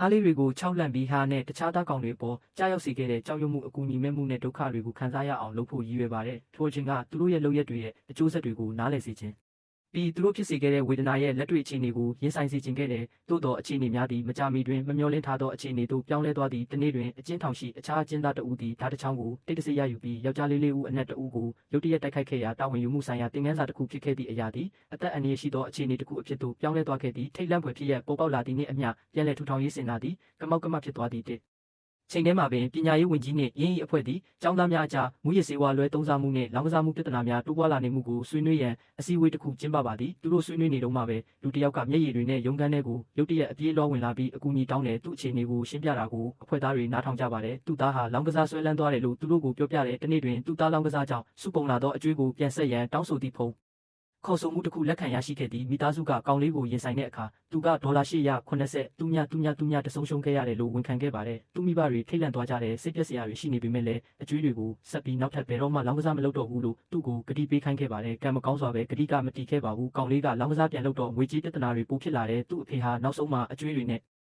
လုံးပါလာပြီးဆုံးရှုံးမှုတွေကိုကာမိဖို့အတွက်သူ့ရဲ့အသက်မွေးဝမ်းကြောင်းလုပ်ငန်းများစုကိုဆွလုပ်ခဲ့ရပါတယ်။သူ့သားဟာမူရစ်ဆေးဝါးတွေစသုံးလာတာကိုလည်းသူတွေ့ရှိခဲ့ပါတယ်။အာဏာပိုင်များထံမှအကူအညီတောင်းခံတိုင်းမိသူများဝင်ရောက်ဆွတ်ဖက်ရန်ဆန္ဒမရှိတဲ့ကဲ့သို့သူခံစားခဲ့ရသည့်ဇလန်းကိုနားထောင်ပြီးနောက်ဝင်ကြီးကသူ့ကိုမင်းကရဲရင်နဲ့ဖခင်တယောက်ပဲငါတို့မင်းကိုကူညီမယ်လို့ပြောပါတယ်။နောက်တစ်နေ့မှာ Guian-D လို့ခေါ်တဲ့ကျောင်းသားတစ်ယောက်ကျောင်းတစ်ကျောင်းကိုပြောင်းရွှေ့လာပါတယ်သူရောက်ချင်းပဲကျောင်းသားတော်တော်များများဟာအွန်လိုင်းလောင်ကစားဂိမ်းတစ်ခုကိုဆွဲလန်းနေကြတာကိုသတိထားမိလိုက်တဲ့ကျောင်းသားတဦးသည်ငွေမြောက်များရရှိပြီးလူတိုင်းအတွက်အစားအစာများဝယ်ယူခြင်းဖြင့်အောင်ပွဲခံသည်သူတို့အတူတူစားနေတော့ငွေကိုဂိမ်းကစားနေတင်ပေးပြီးဒါကငွေရှာဖို့လွယ်ကူတဲ့နည်းလမ်းတစ်ခုဖြစ်ကြောင်းပြောပြပါတယ်မကြခင်မှာပဲကျောင်းကြီးစိတ်ဝင်စားလာတဲ့သူကသူတငယ်ချင်းတွေကိုဂိမ်းအကြောင်းနဲ့သူ့ကိုဒီဂိမ်းနဲ့မိတ်ဆက်ပေးခဲ့တဲ့ကျောင်းသားအကြောင်းစိတ်လှုပ်ရှားစွာပြောပြပါတယ်မကြခင်မှာပဲသူဟာညလုံးပေါက်အွန်လိုင်းမှာလောင်ကစားလုပ်နေတော့တဲ့အစပိုင်းမှာတော့သူနိုင်တယ်လို့ယုံကြည်ပေမဲ့အချိန်ချင်းရှုံးနေခဲ့တယ်နောက်တနေ့မနက်မှာသူဟာစိတ်တက်ကြပြီးမော်ပန်းတွန်းနေတဲ့အကြောင်းကိုပြန်ရောက်လာတယ်သူတငယ်ချင်းတယောက်ဖြစ်တဲ့စင်ဘင်းကသူ့ကိုလက်မလျှော့ဖို့အားပေးပြီးလောင်ကစားဆက်လုပ်နိုင်အောင်ငွေချေးဖို့တောင်ကူညီပေးပါတယ်ချင်းဝဒီရဖို့ကြောင်းကိုင်းဟာသူ့အမေရဲ့ဆက်သွယ်ရန်အချက်လက်တွေကိုပေးခဲ့ရပါတယ်နောက်ပိုင်းမှာကန်တိုင်းကသူ့တငယ်ချင်းတွေနဲ့အလုပ်လုပ်နေတော့ငွေချေးသူကပြန်ဆက်ဖို့ဖုန်းဆက်တောင်းဆိုပါတယ်ဟန်ရင်ကသူ့အမေဟန်ဆောင်ပြီးဖုန်းကင်လိုက်တယ်ဖုန်းခေါ်သူက600သူညတတောင်းဆိုပါတယ်ဟန်ရင်ကသူမဒီလောက်များတဲ့ငွေပမာဏကိုမပေးနိုင်ဘူးလို့ပြန်ဖြေပါတယ်အဲ့ဒီအချိန်မှာအဖဖွဲ့ကအခြေအနေဘလောက်ဆိုးရွားလာနေပြီလဲဆိုတာသဘောပေါက်လာပါတယ်လောင်ကစားလုပ်ငန်းရဲ့နောက်ွယ်ကရာဇဝတ်အဖွဲ့အစည်းကိုခြေရာခံဖို့အာရုံစိုက် နေချိန်မှာပဲအကျွေးကိုယာယီဆက်ဖို့ဆုံးဖြတ်လိုက်ကြပါတယ်။နောက်တစ်နေ့မှာဂျောင်တိုင်းကထုံးစံအတိုင်းကျောင်းကိုသွားတယ်။ဟာနေလင်ကသူ့ကိုအဝေးကနေတိတ်တဆိတ်စောင့်ကြည့်နေတယ်တိုးတော်လဲဗိုက်စာနေသောကြောင့်အစားအသောက်မှယူရာတွင်အာယုံပြန့်လွင့်နေစဉ်တွင်သူ့ကိုခဏတာမေ့သွားခဲ့သည်။အဲ့ဒီအချိန်ဟာအဖိုးတန်ဆုံးအချိန်မှာပဲဂိုင်းဝင်တစုကတန်တဲကိုပြန်ပေးဆွဲပြီးသူ့ဖုန်းကိုလမ်းပေါ်ပစ်ချကားမောင်းထွက်သွားကြပါတယ်။တစ်ချိန်တည်းမှာပဲဒီဂိုင်းဟာမိန်းကလေးတွေကိုသူတို့ရဲ့ရာဇဝတ်မှုလုပ်ရက်တွေရဲ့တစိမ့်တစ်ပိုင်းအနေနဲ့စတိုးဆိုင်တွေကနေပတ်စံခိုးဖို့အတင်းအကျပ်လုပ်နေပါတယ်။ဟန်ရင်ဟာသူ့ကိုမကာကွယ်နိုင်ဘူးဆိုတာသဘောပေါက်သွားတဲ့အခါအယံဝမ်းနေသွားပြီးဖြစ်ပျက်ခဲ့တာတွေအတွက်ကိုအပြစ်တင်ပါတယ်။တစ်ချိန်တည်းမှာပဲဂိုင်းကကမ်တဲကိုချုပ်နှောင်ထားပြီးသူတို့အတွက်ကွန်ပျူတာတွေမှာအလုပ်လုပ်ခိုင်းပါတယ်။သူ့ရဲ့ကျွမ်းကျင်မှုကြောင့်သူဟာအသုံးဝင်ကြောင်းတက်တည်ပြပြီးသူတို့ကသူ့ကိုအစားအစာနဲ့ဆုချနေချိန်မှာပဲသူ့ကိုဆက်လက်အမျက်ထုတ်နေကြတဲ့ကျောင်းမှာဟန်ယီမန်ဟာဂန်ဒေးကိုလောင်းကစားနဲ့စတင်မိတ်ဆက်ပေးခဲ့တဲ့ကျောင်းသားကိုဖမ်းဆီးလိုက်ပါတယ်။ဖီအားအောက်မှာသူကဂိုင်းရဲ့ပုံအောင်ရနေရာလိပ်စာကိုဖော်ထုတ်လိုက်ပါတယ်။ပထမကယ်ဆယ်ရေးလုပ်ငန်းကိုချက်ချင်းစတင်ပါသည်။ဟွာဂျင်တဲ့အဖွဲ့ကအဲ့ဒီနေရာကိုစီးနှင်းဝင်ရောက်ပြီးဂိုင်းသားတွေနဲ့ပြင်းထန်တဲ့တိုက်ပွဲတစ်ခုဆင်နွှဲကြပါတယ်။မျှော်လင့်ထားတဲ့အတိုင်းဟွာဂျင်ကသူတို့ကိုတယောက်ပြီးတယောက်အနိုင်ယူလိုက်တယ်။သူ့လမ်းကြောင်းမှာရှိတဲ့လူတိုင်းကိုအနိုင်ယူပြီးနောက်ဂိုင်းကောင်းဆောင်ကိုဖမ်းဆီးပြီးတနာကျင်နာမှုမရှိဘဲအပြစ်ပေးခဲ့ပါတယ်။အဖွဲ့ဟာနောက်ဆုံးမှာညွန့်ကိုကဲတင်ပြီးနောက်ထပ်သားကောင်တယောက်ဖြစ်တဲ့ဂျေးယုံကိုဆေးရုံကိုအမြန်ပို့လိုက်ပါတယ်။နောက်တစ်နေ့မှာဂျေးယုံရဲ့အဖေကကျေးဇူးတင်ကြောင်းဖော်ပြဖို့ပညာရေးဝန်ကြီးစီသွားလဲပါတယ်။သို့တော့ဝန်ကြီးကသူ့ကိုပြန်လဲချီးကျူးသည်မင်းကကောင်းမွန်တဲ့ဖခင်တယောက်လည်းဖြစ်တယ်လို့ရဲရင်တဲ့ဖခင်တယောက်လည်းဖြစ်တယ်လို့သူကပြောပါတယ်။တင်ဟာတခြားမိဘတွေအတွက်စံပြပုဂ္ဂိုလ်တယောက်ပါသူကတားဖြစ်သူကိုဆက်လက်ထောက်ပံ့ရန်အားပေးသည်။တစ်ချိန်တည်းမှာပဲဟန်ရင်ကပြန်ပေးဆွဲခံရတော့ကပျက်စီးသွားတဲ့ဖုန်းတစ်လုံးကိုအစားထိုးဖို့ကန်တိုင်းကိုဖုန်းတစ်လုံးဝယ်ပေးလိုက်တယ်။အခြားတနေရာတွင်ဝန်ကြီးသည်စားတောက်ဆိုင်တစ်ဆိုင်တွင်ထိုင်နေစဉ်အခြားပါတီတစ်ခုအောက်တွင်ယာဒူးအတွက်ဝင်ရောက်ရှင်ပြိုင်နေသောနိုင်ငံရေးပြိုင်ဘက်တဦးကသူ့ထံချင်းကပ်လာခဲ့သည်နိုင်ငံရေးသမားကဝန်ကြီးအားသူ့သမီးတည်ဆုံမှုအတွက်လက်စားချေလိုသောကိုရေးကိုရာဆန္ဒကိုဖြည့်ဆည်းရန်အတွက်သာចောင်းသားများပေါ်သူ၏လှုပ်ရှားမှုကိုဆက်လုပ်နေသည်ဟုဆွဆွဲသည့်ဝန်ကြီးကနိုင်ငံရေးသမားကိုအဂတိလိုက်စားမှုဖြင့်ဆွဆွဲကချက်ချင်းပင်ပြန်တိုက်ခိုက်သည့်ပြိုင်ဘက်နိုင်ငံရေးသမားကနောက်ဆုံးတွင်ဒေါသတကြီးထွက်သွားသည့်အထိအငင်းခုန်ပြီးပြင်းထန်လာသည့်ရုံးခန်းကိုပြန်ရောက်ပြီးနောက်နိုင်ငံရေးသမားဟာဝန်ကြီးနှင့်အဖအဖွဲ့အကြောင်းလျှို့ဝှက်စမ်းကြတဲ့သတင်းရင်းမြစ်တစ်ခုကနေသတင်းချက်လက်တွေရရှိပါတယ်။တစ်ချိန်တည်းမှာပဲလူငယ်ကျင်းသားဟောင်းတဦးကိုသူ့စီခေါ်လာခဲ့ပါတယ်။တစ်ချိန်တည်းမှာပင်အငင်းပွားမှုအသစ်တစ်ခုသည်နိုင်ငံတော်ဝန်တွင်ပြန့်နှံ့သွားခဲ့သည်။ကျောင်းပေကြီးရဲ့အဖွဲ့အစည်းတစ်ခုကကျောင်းသားများအတွက်မဖြစ်မနေစစ်ဆေးရန်အဆိုပြုထားသည့်လူသိရှင်ကြားတွင်စစ်ဆေးမှုများကိုကြောက်ကပ်ယောဂနှင့်စီးချိုယောဂကဲ့သို့သောကျန်းမာရေးအခြေအနေများကိုစောင့်ကြည့်ရန်နည်းလမ်းတစ်ခုအဖြစ်ဖော်ပြထားသည့်သို့သောကျောင်းသားများအကြားမူရစ်ဆေးဝါးသုံးစွဲမှုကိုထောက်လှမ်းရန်မှာအမှန်တကယ်ရည်ရွယ်ချက်ဖြစ်သည်ဟုသောကောလာဟလများပြန့်နှံ့လာပါသည်ကျောင်းတော်များများကဒီအယူအဆကိုကန့်ကွက်ကြပါတယ်တခြားကျောင်းတစ်ကျောင်းမှာကျောင်းသားတွေနောက်ဆုံးစာမေးပွဲတွေဖြေဆိုနေကြတယ်ဟီယန်ဂျင်ဆိုတဲ့ကျောင်းသားတစ်ယောက်ဟာအလွန်မင်းစိုးရိမ်ပူပန်လာပါတယ် PR တွေကသူ့ကိုလွှမ်းမိုးသွားပြီးနောက်ဆုံးမှာသူလဲကျသွားတယ်သူ့အမေကသူ့စီအပြေးလွှားသွားပြီးစေးတိုက်ပြီးတဲ့နောက်စာမွေးပွဲဆက်ဖြေဖို့အတင်းအကျပ်ခိုင်းပါတယ်မကြခင်မှာပဲဟွာဂျင်နဲ့အဖက်ဟာစီးစစ်ဆေးတဲ့အစီအစဉ်ကိုလှုပ်ဆောင်ဖို့ကျောင်းကိုရောက်လာကြပါတယ်မိဘတော်များများကပြင်းပြင်းထန်ထန်ကန့်ကွက်ကြပါတယ်ဖြိုးချင်းကကျောင်းသားများသည့်အနေရရှိသောအရာများကိုစားသုံးနေခြင်းရှိမရှိဆုံးဖြတ်ရန်အတွက်စစ်ဆေးမှုများသည့်လိုအပ်ကြောင်းတည်ငြိမ်စွာရှင်းပြသည့်မိဘတွေကဆက်လက်ဆန္ဒပြနေကြတဲ့နောက်ဆုံးတွင်ဖြိုးချင်းကတတိပေးချက်ထုတ်ပြန်လိုက်ဒီမနက်ဖြန်မှာတင့်ကလေးတွေရဲ့နမူနာတွေကိုကျွန်တော်တို့ဆေးရုံကိုယူလာဖို့ညှင်းဆန်ရင်အကျိုးဆက်တွေရှိလာပါလိမ့်မယ်တစ်ချိန်တည်းမှာပဲပြိုင်ဘက်နိုင်ငံရေးသမားကဟွာဂျင်ရဲ့အဖွဲ့ကအရင်ကစီကံထိမ့်သိမ်းခံခဲ့ရတဲ့ចောင်းသားဟောင်းတယောက်ကိုအင်တာဗျူးပါတယ်နောက်တစ်နေ့မှာဟွန်ဂျင်ရဲ့အမေကသူ့သားအတွက်အိမ်မက်မက်ခဲ့တဲ့စီကောလိပ်ကိုဝင်ခွင့်မရခဲ့ဘူးဆိုတာကိုသိလိုက်ရပါတယ်သူမကြေကွဲစွာငိုကြွေးသည့်နှစ်ပေါင်းများစွာကျမဟာတင့်ရဲ့ပညာရေးအတွက်အရာအလုံးကိုဒုက္ခခံစားပြီးဆွလုပ်ခဲ့ရပါတယ်ဟုသူမကပြောသည်မင်းကနှလုံးသားကိုခွဲပစ်လိုက်ပြီးဟွမ်ဂျင်လဲငိုပြီးပြန်မဖြေနိုင်တော့ဘူးရလက်ကိုလက်ခံမဲ့အစားသူ့အမေကသူ့ကိုပို့ပြီးဖိအားပေးပြီးစာကြိုးစားဖို့နဲ့နောက်ဆုံးမှာဂုံတိတ်ခါရှိတဲ့စနူဆေးကျောင်းကိုဝင်ဖို့အဆက်မပြတ်ဖိအားပေးနေပါတယ်နောက်ပိုင်းတွင်သူမသည်ကျောင်းသားများအားစနူတွင်သူ့ညင်ခွင့်ရရန်ကူညီပေးခဲ့သည်ဟုလူသိများသောအခြားမိခင်တဦးနှင့်တွေ့ဆုံခဲ့သည့်ဖြက်လန်းတစ်ခုလိုအပ်နေသောကြောင့်သူမသည်အကြံဉာဏ်တောင်းခံပြီးသူမ၏သားအတွက်ကိုပိုင်ကျူရှင်ဆရာတဦးကိုပင်ငှားရမ်းခဲ့သည်သူမရဲ့စူးစမ်းအထောက်မှုတွေရှိနေပေမဲ့လည်းဟိုင်းယန်ဂျင်ရဲ့ပညာရေးရလက်တွေကစိတ်ပြက်စရာပါပဲစိတ်ပြက်လက်ပြက်နဲ့အမျိုးသမီးစီပြန်သွားပြီးအကူအညီတောင်းပါတယ်ဒီတစ်ခါတော့အမျိုးသမီးကမှတ်ဉာဏ်နဲ့အာယုံစူးစိုက်မှုကိုတိုးတက်စေတယ်လို့ယူဆရတဲ့အထူးစိတ်တစ်မျိုးကိုပေးလိုက်ပါတယ်ဟိုင်းယန်ဂျင်ကစတင်ယူလိုက်သည့်တစ်ချိန်တည်းမှာပဲဟွာဂျင်ကစေးကြောင်းတည်သွားပြီးမသုံးဖို့သတိပေးလိုက်တယ်ဒါပေမဲ့ဟိုင်းယန်ဂျင်ရဲ့အမေကနားမထောင်ဘူးပညာရေးဆွမ်းဆောင်ရည်ကိုတိုးတက်ကောင်းမွန်စေမီဟုကတိပေးသည့်နောက်ထပ်ပစ္စည်းများကိုအွန်လိုင်းတွင်သူမဆက်လက်ရှာဖွေနေပါသည်နောက်ဆုံးတွင်သူမသည်ចောင်းသားများအတွက်အစင်မြင့်မြင့်ရရှိစေသည်ဟုအာမခံသည့်အံပွဲဆေးဝါးတစ်မျိုးကိုကြော်ညာနေသည့်အခြားမျိုးသမီးတဦးကိုရှာတွေ့ခဲ့သည်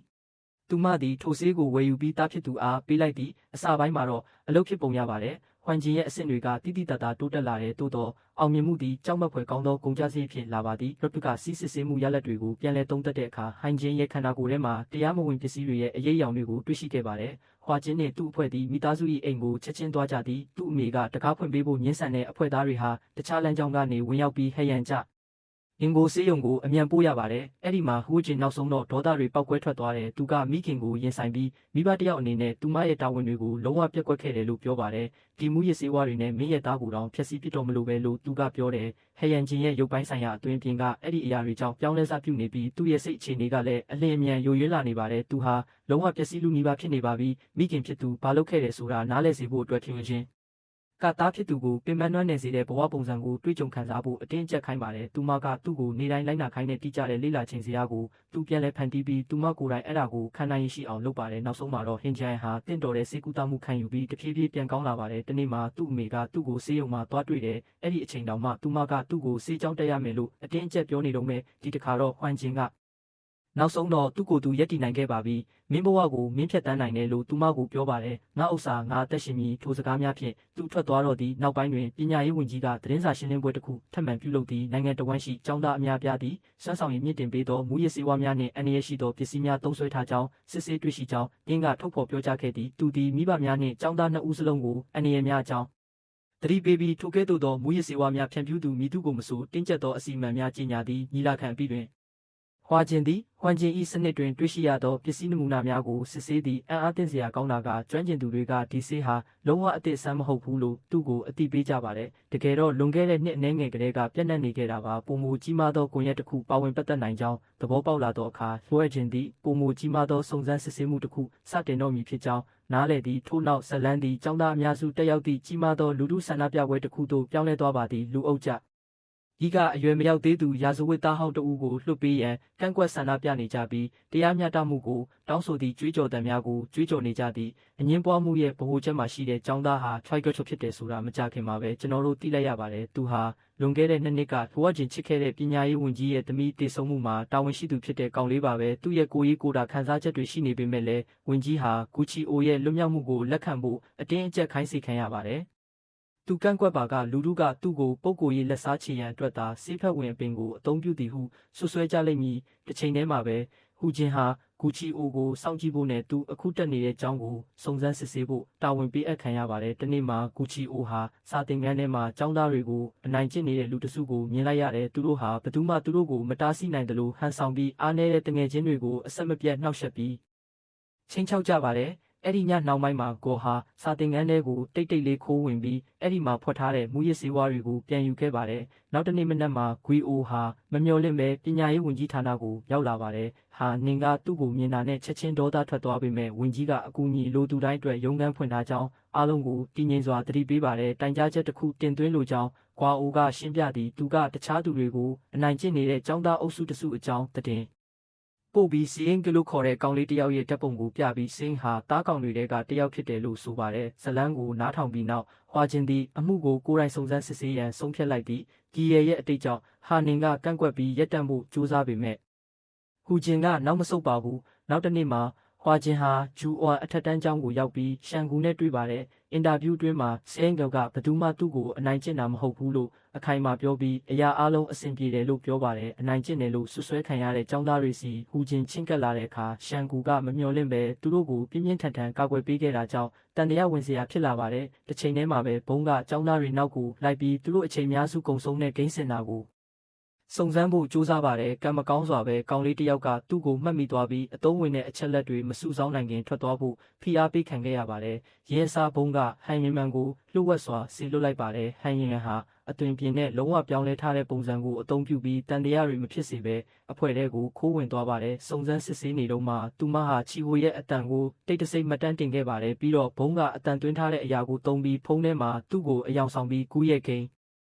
အကောင့်တွေအကြောင်းသတင်းအချက်လက်တွေဖော်ထုတ်အောင်လှည့်စားပါတယ်မကြခင်မှာပဲအဲ့ဒီအပင်ကအကောင့်တွေကိုဟက်လုပ်ပြီးတန်တရားဖြစ်ဖွယ်လှုပ်ဆောင်ချက်တွေရဲ့အထောက်အထားတွေကိုဖော်ထုတ်လိုက်ပါတယ်သူတို့ရဲ့စုံစမ်းစစ်ဆေးမှုအရစီယုံဟာအလွန်ထူးချွန်တဲ့ဂိမ်းကစားသူတစ်ယောက်ဖြစ်တယ်ဆိုတာဖော်ထုတ်နိုင်ခဲ့ပါတယ်ကျောင်းနဲ့အခြားတာဝန်ဝတ္တရားများကိုကိုင်တွယ်ဖြည့်ရှင်းနေရတော့လဲသူဒီဂိမ်းများကိုအဆက်မပြတ်အနိုင်ရပြီးစုများရရှိရန်လုံလောက်သော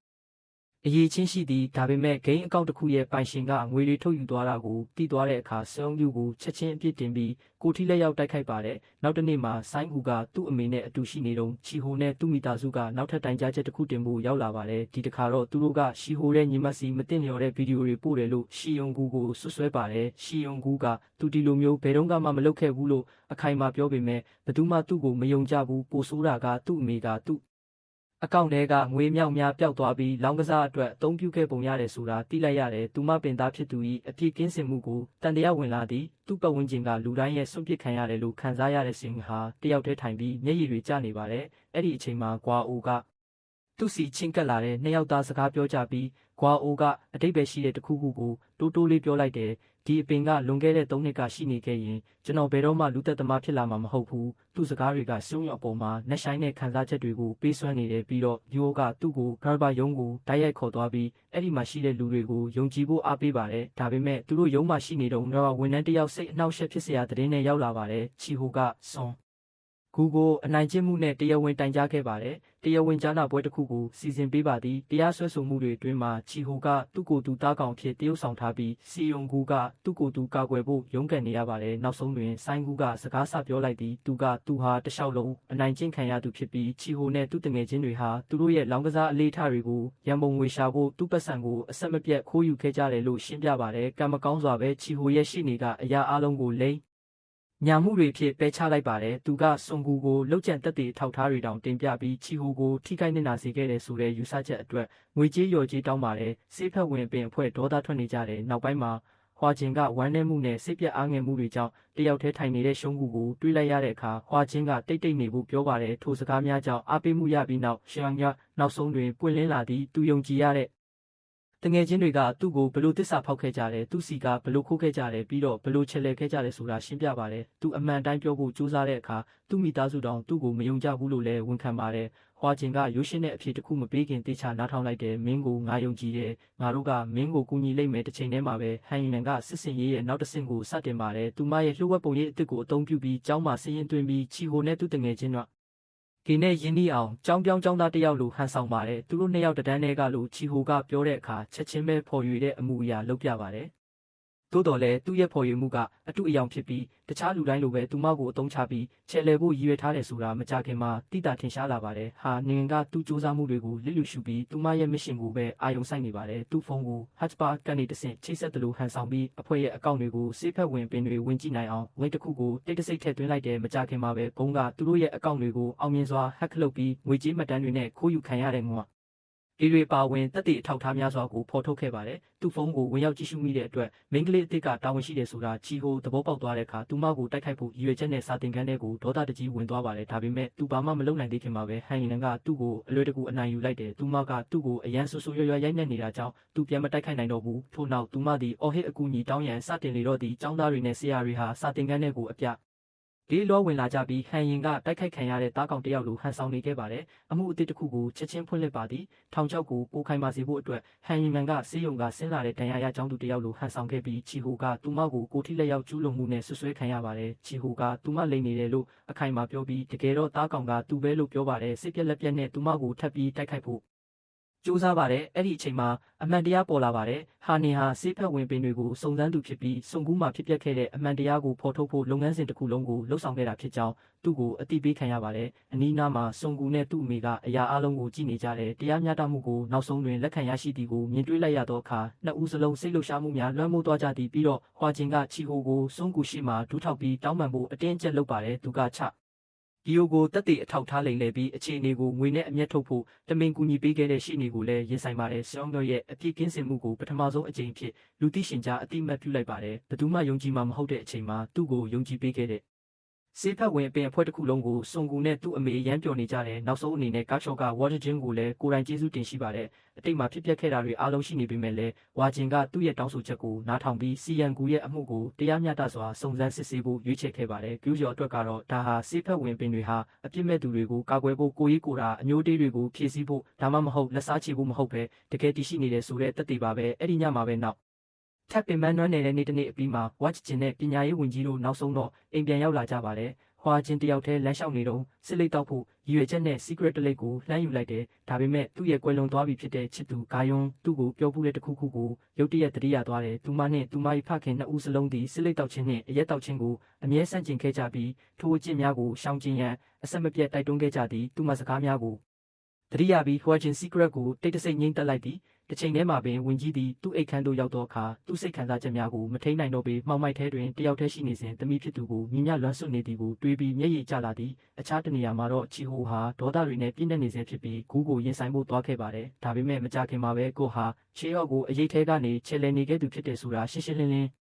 တိလာရပါတယ်တကယ်တော့သူကပဲချီဟိုကိုအဂတိလိုက်စားတဲ့ရှိနေငါဖို့အားပေးခဲ့ပြီးအခြေအနေတစ်ခုလုံးကိုဖန်တီးပေးခဲ့တာပါထို့နောက်ထိတ်လန့်ဖွယ်အမှန်တရားပေါ်လာသည်ကိုကအစကတည်းကအရာအလုံးကိုစီစဉ်ပေးနေခဲ့တာပါသူ့ရဲ့ရည်မှန်းချက်ကတရားမျှတမှုမဟုတ်ဘူးသူ့ရည်မှန်းချက်က web ရဲ့ဂုဏ်သတင်းကိုဖျက်ဆီးဖို့ပါအဲ့ဒါကိုအောင်မြင်ဖို့အတွက်သူကချီဟိုကိုတက်ပြီးအဖွဲ့အစည်းကိုဒီဖြစ်ဆိုးအတွက်တာဝန်ရှိတယ်လို့ထင်ရအောင်အဖြစ်အပျက်တွေကိုစီစဉ်ပါတယ်နောက်တစ်နေ့မနက်မှာကိုဟာပညာရေးဝန်ကြီးဌာနကိုတွားရောက်လေပတ်ပါတယ်အဲ့ဒီမှာသူကချီဟိုကွယ်လွန်ခါနီးမှာဖန်တီးခဲ့တဲ့အတန်သွင်းတစ်ခုကိုဖွင့်ပါတယ်အတန်သွင်းချက်ထဲမှာချေယောကဝက်ကြောင့်ကျမဘဝတစ်ခုလုံးပျက်စီးခဲ့ရတယ်လို့ပြောပါတယ်ဝင်ကြီးကဒေါသထွက်နေတယ်နောက်ဆုံးတော့သူသဘောပေါက်သွားတာကကိုဟာတကယ်ပဲမပြောင်းလဲဘူးဆိုတာပါပဲသူ့ရဲ့အတိတ်ကရာဇဝတ်မှုတွေအတွက်နောက်တရားကျင်အောင်ဆောင်နေပေမဲ့လည်းသူဟာအရင်ကထက်တောင်ပိုပြီးအနေနဲ့များလာခဲ့တယ်သူဒီအပြစ်မဲ့ပြည်သူများကိုချက်လဲခဲ့ရုံသာမကဝင်ကြီးနဲ့အပ်နှစ်ခုလုံး၏ဂုဏ်သတင်းကိုလည်းရှုပ်လွန်နေသူဆွဲချခဲ့သည်မကြခင်မှာပဲနိုင်ငံတော်ဝန်ကသတင်းဌာနတိုင်းကချီဟိုရဲ့တည်ဆုံမှုအကြောင်းကိုစွတင်းနှွေးနေကြပါတယ်အတန်သွင်းချက်ကိုအများပြည်သူတို့ထုတ်လွှင့်ပြီးဆွဆွဲချက်များသည်အရက်မျက်နှာအားလုံးမှထွက်ပေါ်လာသည်ရွတ်ပတ်ပေါ်လူလူယုံကြည်မှုစတင်ပြိုလဲလာပါသည်ဒေါသထွက်နေတဲ့ဟွာကျင်ကကျောင်းကိုအပြေးလွှားသွားပြီးဂူချီရွယ်ကိုဓာတ်ရိုက်ရင်ဆိုင်လိုက်တဲ့တွတ်ဆုပ်ခြင်းမရှိဘဲသူ့ကိုထိုးနှက်လိုက်သည်သူ့ရဲ့ရည်ရွယ်ချက်တွေအကြောင်းမေးမြန်းခံရတဲ့အခါကျွေးရုပ်ကအမှန်တရားကိုရဲရဲစွာဝန်ခံခဲ့ပါတယ်ဟုတ်တယ်ဟုသူကပြောသည်ရဖူကိုပျောက်ကွယ်သွားစေခြင်းနဲ့ဟွာကျင်ကသူ့လုပ်ရက်တွေရဲ့နောက်ွယ်မှာမူရစေဝါတွေရှိမရှိမေးတဲ့ဂူကအဖွဲ့အစည်းသည်မြည်သူများထင်မြင်ယူဆထားသည့်ထက်များစွာပိုကြီးမားသောပြဿနာများနှင့်ရင်ဆိုင်နေရကြောင်းတုံ့ပြန်ခဲ့သည်သူတို့ရဲ့စကားဝိုင်းကဆက်သွားနေတော့ဂူချီအိုကဟွာချင်းရဲ့ကွယ်လွန်သွားပြီဖြစ်တဲ့ချစ်သူဂါယွန်းအကြောင်းစပြောပါတယ် flashback တွေကသူတို့ရဲ့အတိတ်ကိုဖော်ထုတ်ပြတယ်ခေါင်းဟာပြဿနာရှာတတ်တဲ့ចောင်းသားတစ်ယောက်ဖြစ်နေချိန်မှာပဲဂွေရလော့ကိုကူညီပြီးကာကွယ်ပေးဖို့ကြိုးစားခဲ့ပူပါတယ်သူမသည်သူ့ကိုဂိုင်းများမှမကြခဏကာကွယ်ပေးပြီးပုံမကောင်းမွန်သောလမ်းကြောင်းပေါ်သို့လမ်းညွှန်ပေးရန်ကြိုးစားခဲ့သည်သို့သောသူမ၏ကြိုးပမ်းမှုများရှိနေတော်လဲဒီရဲသည်တရားမဝင်စေးပြားများကိုတိတ်တဆိတ်ရောင်းချပြီးရာဇဝတ်မှုများတွင်ပါဝင်ပတ်သက်ခဲ့သည့်တနေ့မှာဂါယွန်းကသူ့ရဲ့မူရစ်စေဝါတွေကိုရှာဖွေတွေ့ရှိပြီးကွက်ထားလိုက်တဲ့ကျေးဇူးတင်ရမယ့်အစားကိုကသူမကိုတတ်လိုက်တဲ့ထိုဖွင့်ဟချက်ကရွာချင်းကိုဖျက်ဆီးလိုက်သည်သူ့ကိုသူမထိန်ချုပ်နိုင်တော့ပဲကတ်ချော့ကိုထပ်မံတိုက်ခိုက်ပါတယ်သို့တော်လဲဒီရဲကတည်ငြိမ်နေစေဖြစ်သည်သူ့ရဲ့အစီအစဉ်ကလူတွေကိုထိခိုက်နစ်နာစေဖို့ပဲဘယ်တော့မှမဟုတ်ပါဘူးရင်းသည်ဟွာချင်းဝင်ကြီးနှင့်F ကိုတနိုင်ငံလုံးရှိတွင်ဖျက်ဆီးရန်ဖြစ်သည်တစ်ချိန်တည်းမှာပင်အတိုက်ခံနိုင်ငံရေးသမားများသည်ဝင်ကြီးနှင့်ရင်း၏အဖွဲ့အစည်းကိုဝေဖန်တိုက်ခိုက်သည့်သတင်းစာရှင်းလင်းပွဲများကျင်းပကြသည်ចောင်းသားအချို့ပင်ရဖီသည်ဆက်လက်တည်ရှိသင့်မသင့်မေးခွန်းထုတ်လာကြသည်ဝင်ကြီးကအဖွဲ့အစည်းကိုအဘဲကြောင့်အစကတည်းကဖွဲ့စည်းခဲ့ရသည်ကိုလူတိုင်းအားသတိပေးခြင်းဖြင့်လူသိရှင်ကြားတုံ့ပြန်သည်ရင်း၏ရည်ရွယ်ချက်မှာចောင်းများအတွင်းဂိုင်းကနများမူရစ်စေဝါများအကြမ်းဖက်မှုနှင့်အလွဲသုံးစားပြုမှုများကိုတိုက်ဖျက်ရန်ဖြစ်သည်ဟုသူကပြောသည်တစ်ချိန်တည်းမှာပဲဟွာကျင်ကဂုံရဲ့တင်ញိုင်းကိုတွားလဲပြီးတခြားနေရာတွေမှာဖြစ်ပျက်ခဲ့သမျှကိုတိတ်တဆိတ်စဉ်းစားဆင်ခြင်ပါတယ်ဂုံနှင့်သူ၏အပေါင်းပါများသည်ရင်းတို့၏မူရစ်စေဝါလုပ်ငန်းကိုဆက်လက်တိုးချဲ့နေကြသည်သူတို့ရဲ့အစီအစဉ်ကတနိုင်ငံလုံးကကျောင်းတွေတလျှောက်မှာစေးပြားတွေဖြန့်ဝေဖို့ပါမူရစ်စေဝါတွေကမြန်မြန်ပြန့်နှံ့သွားတယ်တာမန်ကျောင်းသားများပင်ဝယ်ယူရောင်းချကြသည်ဆရာဆရာမများသည်ရင်းတို့၏ကျောင်းသားများတွင်ထူးဆန်းသောအပြုမှုများကိုသတိပြုမိကြသည်အချို့ကရုတ်တရက်စေးပြားများရယူရန်ဆွဲလန်းသွားကြသည်အခြားသူများကခေါင်းကိုက်ခြင်း၊ဗိုက်အောင်ခြင်းသို့မဟုတ်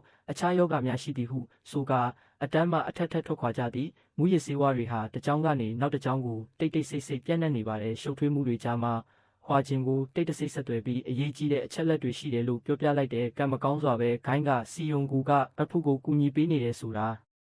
သိလိုက်ရပါတယ်တစ်ချိန်တည်းမှာပဲဝင်ကြီးနဲ့ဟိုးချင်းတို့ဟာဆိုမင်္ဂလိကျောင်းကနေစတင်ပြီးတနိုင်ငံလုံးအတိုင်းအတာနဲ့စုံစမ်းစစ်ဆေးမှုတစ်ခုစတင်လိုက်ပါတယ်သူတို့ထွက်ခွာမသွားခင်မှာဝင်ကြီးကဟွာချင်းကိုထိန်းချုပ်မှုမဆုံးရှုံးစေနဲ့ဘာပဲဖြစ်ဖြစ်ဂူးကိုမရိုက်နှက်တဲ့အတိုက်ခံပါတီကကျွန်တော်တို့ကိုတိုက်ခိုက်ဖို့အကြောင်းပြချက်တွေရှာနေပြီလို့သတိပေးပါတယ်ဟွာချင်းကမနစ်မြို့စွာသဘောတူလိုက်သည့်ထောက်ခံမှုရရှိရန်အတွက်ဝင်ကြီးသည်တနိုင်ငံလုံးရှိဆရာဆရာမများအားစုံစမ်းစစ်ဆေးမှုတွင်ပူပေါင်းဆောင်ရွက်ရန်နှင့်မူရစ်စေဝါဖြန့်ဖြူးနေသောចောင်းသားများကိုဖော်ထုတ်ရန်တောင်းဆိုသည့်အများပြည်သူသတင်းစကားကိုမှတ်တမ်းတင်ထားသည့်စေတနာဝန်ထမ်းအဖြစ်ပထမဆုံးလှုပ်ဆောင်တဲ့ဆရာမကမစ္ဆကြောင်ပါမကြမီတွင်ဆရာဆရာမများပုံမူပါဝင်လာကြသည်နောက်ဆုံးတွင်နိုင်ငံတော်ဝန်ရှိကျောင်းများသည်လွတ်နှင့်ပူပေါင်းလှုပ်ဆောင်ရန်စတင်လှုပ်ဆောင်ကြသည်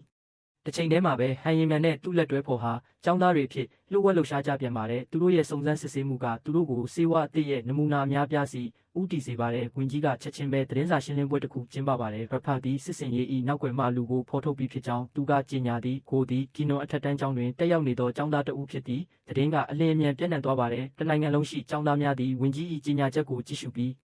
ဗီဒီယိုကိုအွန်လိုင်းတွင်မျှဝေကြသည်နောက်ဆုံးလှုပ်ဆောင်ချက်စတင်ပါပြီးဟွာဂျင်နဲ့သူ့အဖွဲ့ပြောင်းရွှေ့လာကြတယ်သူတို့ဟာမူရစ်စေးကွန်ရက်ကိုကာကွယ်ပေးနေတဲ့ခိုင်းဝင်အများပြားနဲ့ရင်ဆိုင်တိုက်ခိုက်ကြပါတယ်များပြားလာသောအရေးအတွက်ရှိတော်လဲဟွာဂျင်သည်သူတို့ကိုတကောင်ပြီးတကောင်အနိုင်ယူပြီးမြေပြင်ပေါ်တွင်လဲလျောင်းနေစေခဲ့သည်နောက်ဆုံးတွင်သူသည်ဂူးရဲ့ကိုယ်တိုင်ထံရောက်ရှိသွားသည်ဂုံဤတေဆုံးမှုအတွက်တာဝန်ရှိသူចောင်းသားများကိုချဲလဲခဲ့သူမူရစ်စေးဝါရောင်းဝယ်သူနှင့်အဖို့ကိုဖျက်စီးရန်စူးစမ်းခဲ့သူရေဆိုင်မှုပြင်းထန်လာသည်တိုက်ပွဲအတွင်းမှာဂေါကဟွာဂျင်ကိုဓာတ်နဲ့တောင်တိုက်ခိုက်ခဲ့ပါတယ်သူကသူ့ကိုလောင်ပြောင်ပြီးမင်းရဲ့ချစ်သူကိုပြန်တွေ့ရင်ငါနှုတ်ဆက်တယ်လို့ပြောပြီးငါ့ကိုခွင့်လွှတ်ဖို့ပြောပေးပါလို့ပြောပါတယ်တိုက်ပွဲသည်အထုပ်ထိပ်သို့ရောက်ရှိသည့်စူပူအောင်ကြွမှုတွေအတွင်းမှာရှင်းကိုလည်းဂိုင်းရဲ့ပြစ်မှတ်ဖြစ်လာပြီးသူတို့ရဲ့တားကောင်တယောက်ဖြစ်လာပါတယ်အခြေအနေတွေဆိုးရွားလာတာနဲ့အမျှဟန်ရင်ကဟွာဂျင်ကိုကူညီဖို့ရောက်လာပါတယ်နောက်ဆုံးတွင်သူတို့အတူတကွာကူချောနှင့်သူ၏ကြံရှိနေသောနောက်လိုက်များကိုအနိုင်ယူခဲ့ကြသည်ပထမဆုံးအကြိမ်ဖြစ်ဂိုးရဲ့ယုံကြည်မှုပျောက်ကွယ်သွားပါတယ်သူ့အသက်ကိုတောင်းပန်ရင်းဟူဂျင်ကိုနောက်ထပ်အခွင့်အရေးတစ်ခုပေးဖို့တောင်းပန်ပါတယ်ဟွာဂျင်တွန်းဆုံနေသည်သူ့ကိုကြည့်ရင်ဂျွန်အကြောင်းတတိယမိတိုင်းသူ့စိတ်ထဲအတွေးတွေလွင့်မျောလာသည်နောက်ဆုံးမှာသူ့ကိုမတက်ဖို့ရွေးချယ်လိုက်တဲ့ရင်းအစားသူသည်တွက်လျှောက်ဤကံကြမ္မာကိုဥပဒေဖြင့်ဆုံးဖြတ်ခွင့်ပြုသည်ဟာနင်ကဂူးကိုဖမ်းCB ဂိုင်းကွန်ရဲ့တစ်ခုလုံးကိုဖြိုခွင်းလိုက်ပါတယ်မူရစ်စေဝါစစ်စင်ရေးမှာပါဝင်ပတ်သက်တဲ့ចောင်းသားတိုင်းကိုတယောက်ပြီးတယောက်ဖမ်းဆီးပါတယ်အကြက်တဲနောက်ဆုံးတွင်ပြီးဆုံးသွားသည်နှင့်အမျှပညာရေးဝန်ကြီးသည်နောက်ဆုံးအကြိမ်လူညီလာခံတစ်ခုကိုကျင်းပသည်သူကပညာရေးတာဝန်ယူမှုနဲ့ကောင်းမွန်တဲ့စရိုက်လက္ခဏာတွေရဲ့အရေးပါမှုအကြောင်းပြောပါတယ်ဘတ်ပီရင်ဆိုင်ခဲ့ရသမျှအရာအလုံးဂိုင်းကနများအနိုင်ကျင့်မှုများမူရစ်စေဝါများအဂတိလိုက်စားမှုများနှင့်ရင်းတို့ကာကွယ်ရန်တိုက်ပွဲဝင်ခဲ့သောမရေမတွက်နိုင်သောចောင်းသားများကိုသူပြန်ပြောင်းသုံးသပ်သည့်ခက်ခဲတဲ့အချိန်တွေမှာသူတို့ဘေးမှာရှိနေပေးခဲ့တဲ့ဆရာမတွေကိုလည်းသူကကြကျေးဇူးတင်ပါတယ်ညီလာခံပြီးဆုံးပြီးနောက်ဝင်ကြီးနှင့်အဖအဖွဲ့တစ်ခုလုံးသည်သူသမီးအုပ်ကူတို့အတူတကွတွားရောက်ကြသည်ចောင်းကျန်းဖတ်မှုကြောင့်ဒုက္ခရောက်ခဲ့ရသူအားလုံးကိုတိတ်ဆိတ်စွာရပ်နေကြပြီးအနာဂတ်ចောင်းသားများကိုဆက်လက်ကာကွယ်ပေးမည်ဟုကတိပြုကြသည်နောက်ဆက်တွဲအနေနဲ့ပြစ်မှုကျူးလွန်တဲ့ចောင်းသားတွေကိုတင့်တော်တဲ့ပြစ်ဒဏ်တွေချမှတ်ပါတယ်မူရစ်စေဝါကွန်ရက်ကိုလုံးဝဖျက်သိမ်းလိုက်ပြီးအရှုပ်တော်ပုံများတွင်ပါဝင်ပတ်သက်နေသောအဂတိလိုက်စားဆုံးနိုင်ငံရေးသမားများထဲမှတဦးပင်နောက်ဆုံးတွင်ဖမ်းစီးခံခဲ့ရသည်တရားမျှတမှုရရှိပြီးငြိမ်းချမ်းရေးပြန်လည်ရရှိလာသောအခါဇလန်းသည်နောက်ဆုံးတွင်ဇလန်းတစ်ပုဒ်ဖြစ်သူရောက်ရှိလာခဲ့သည်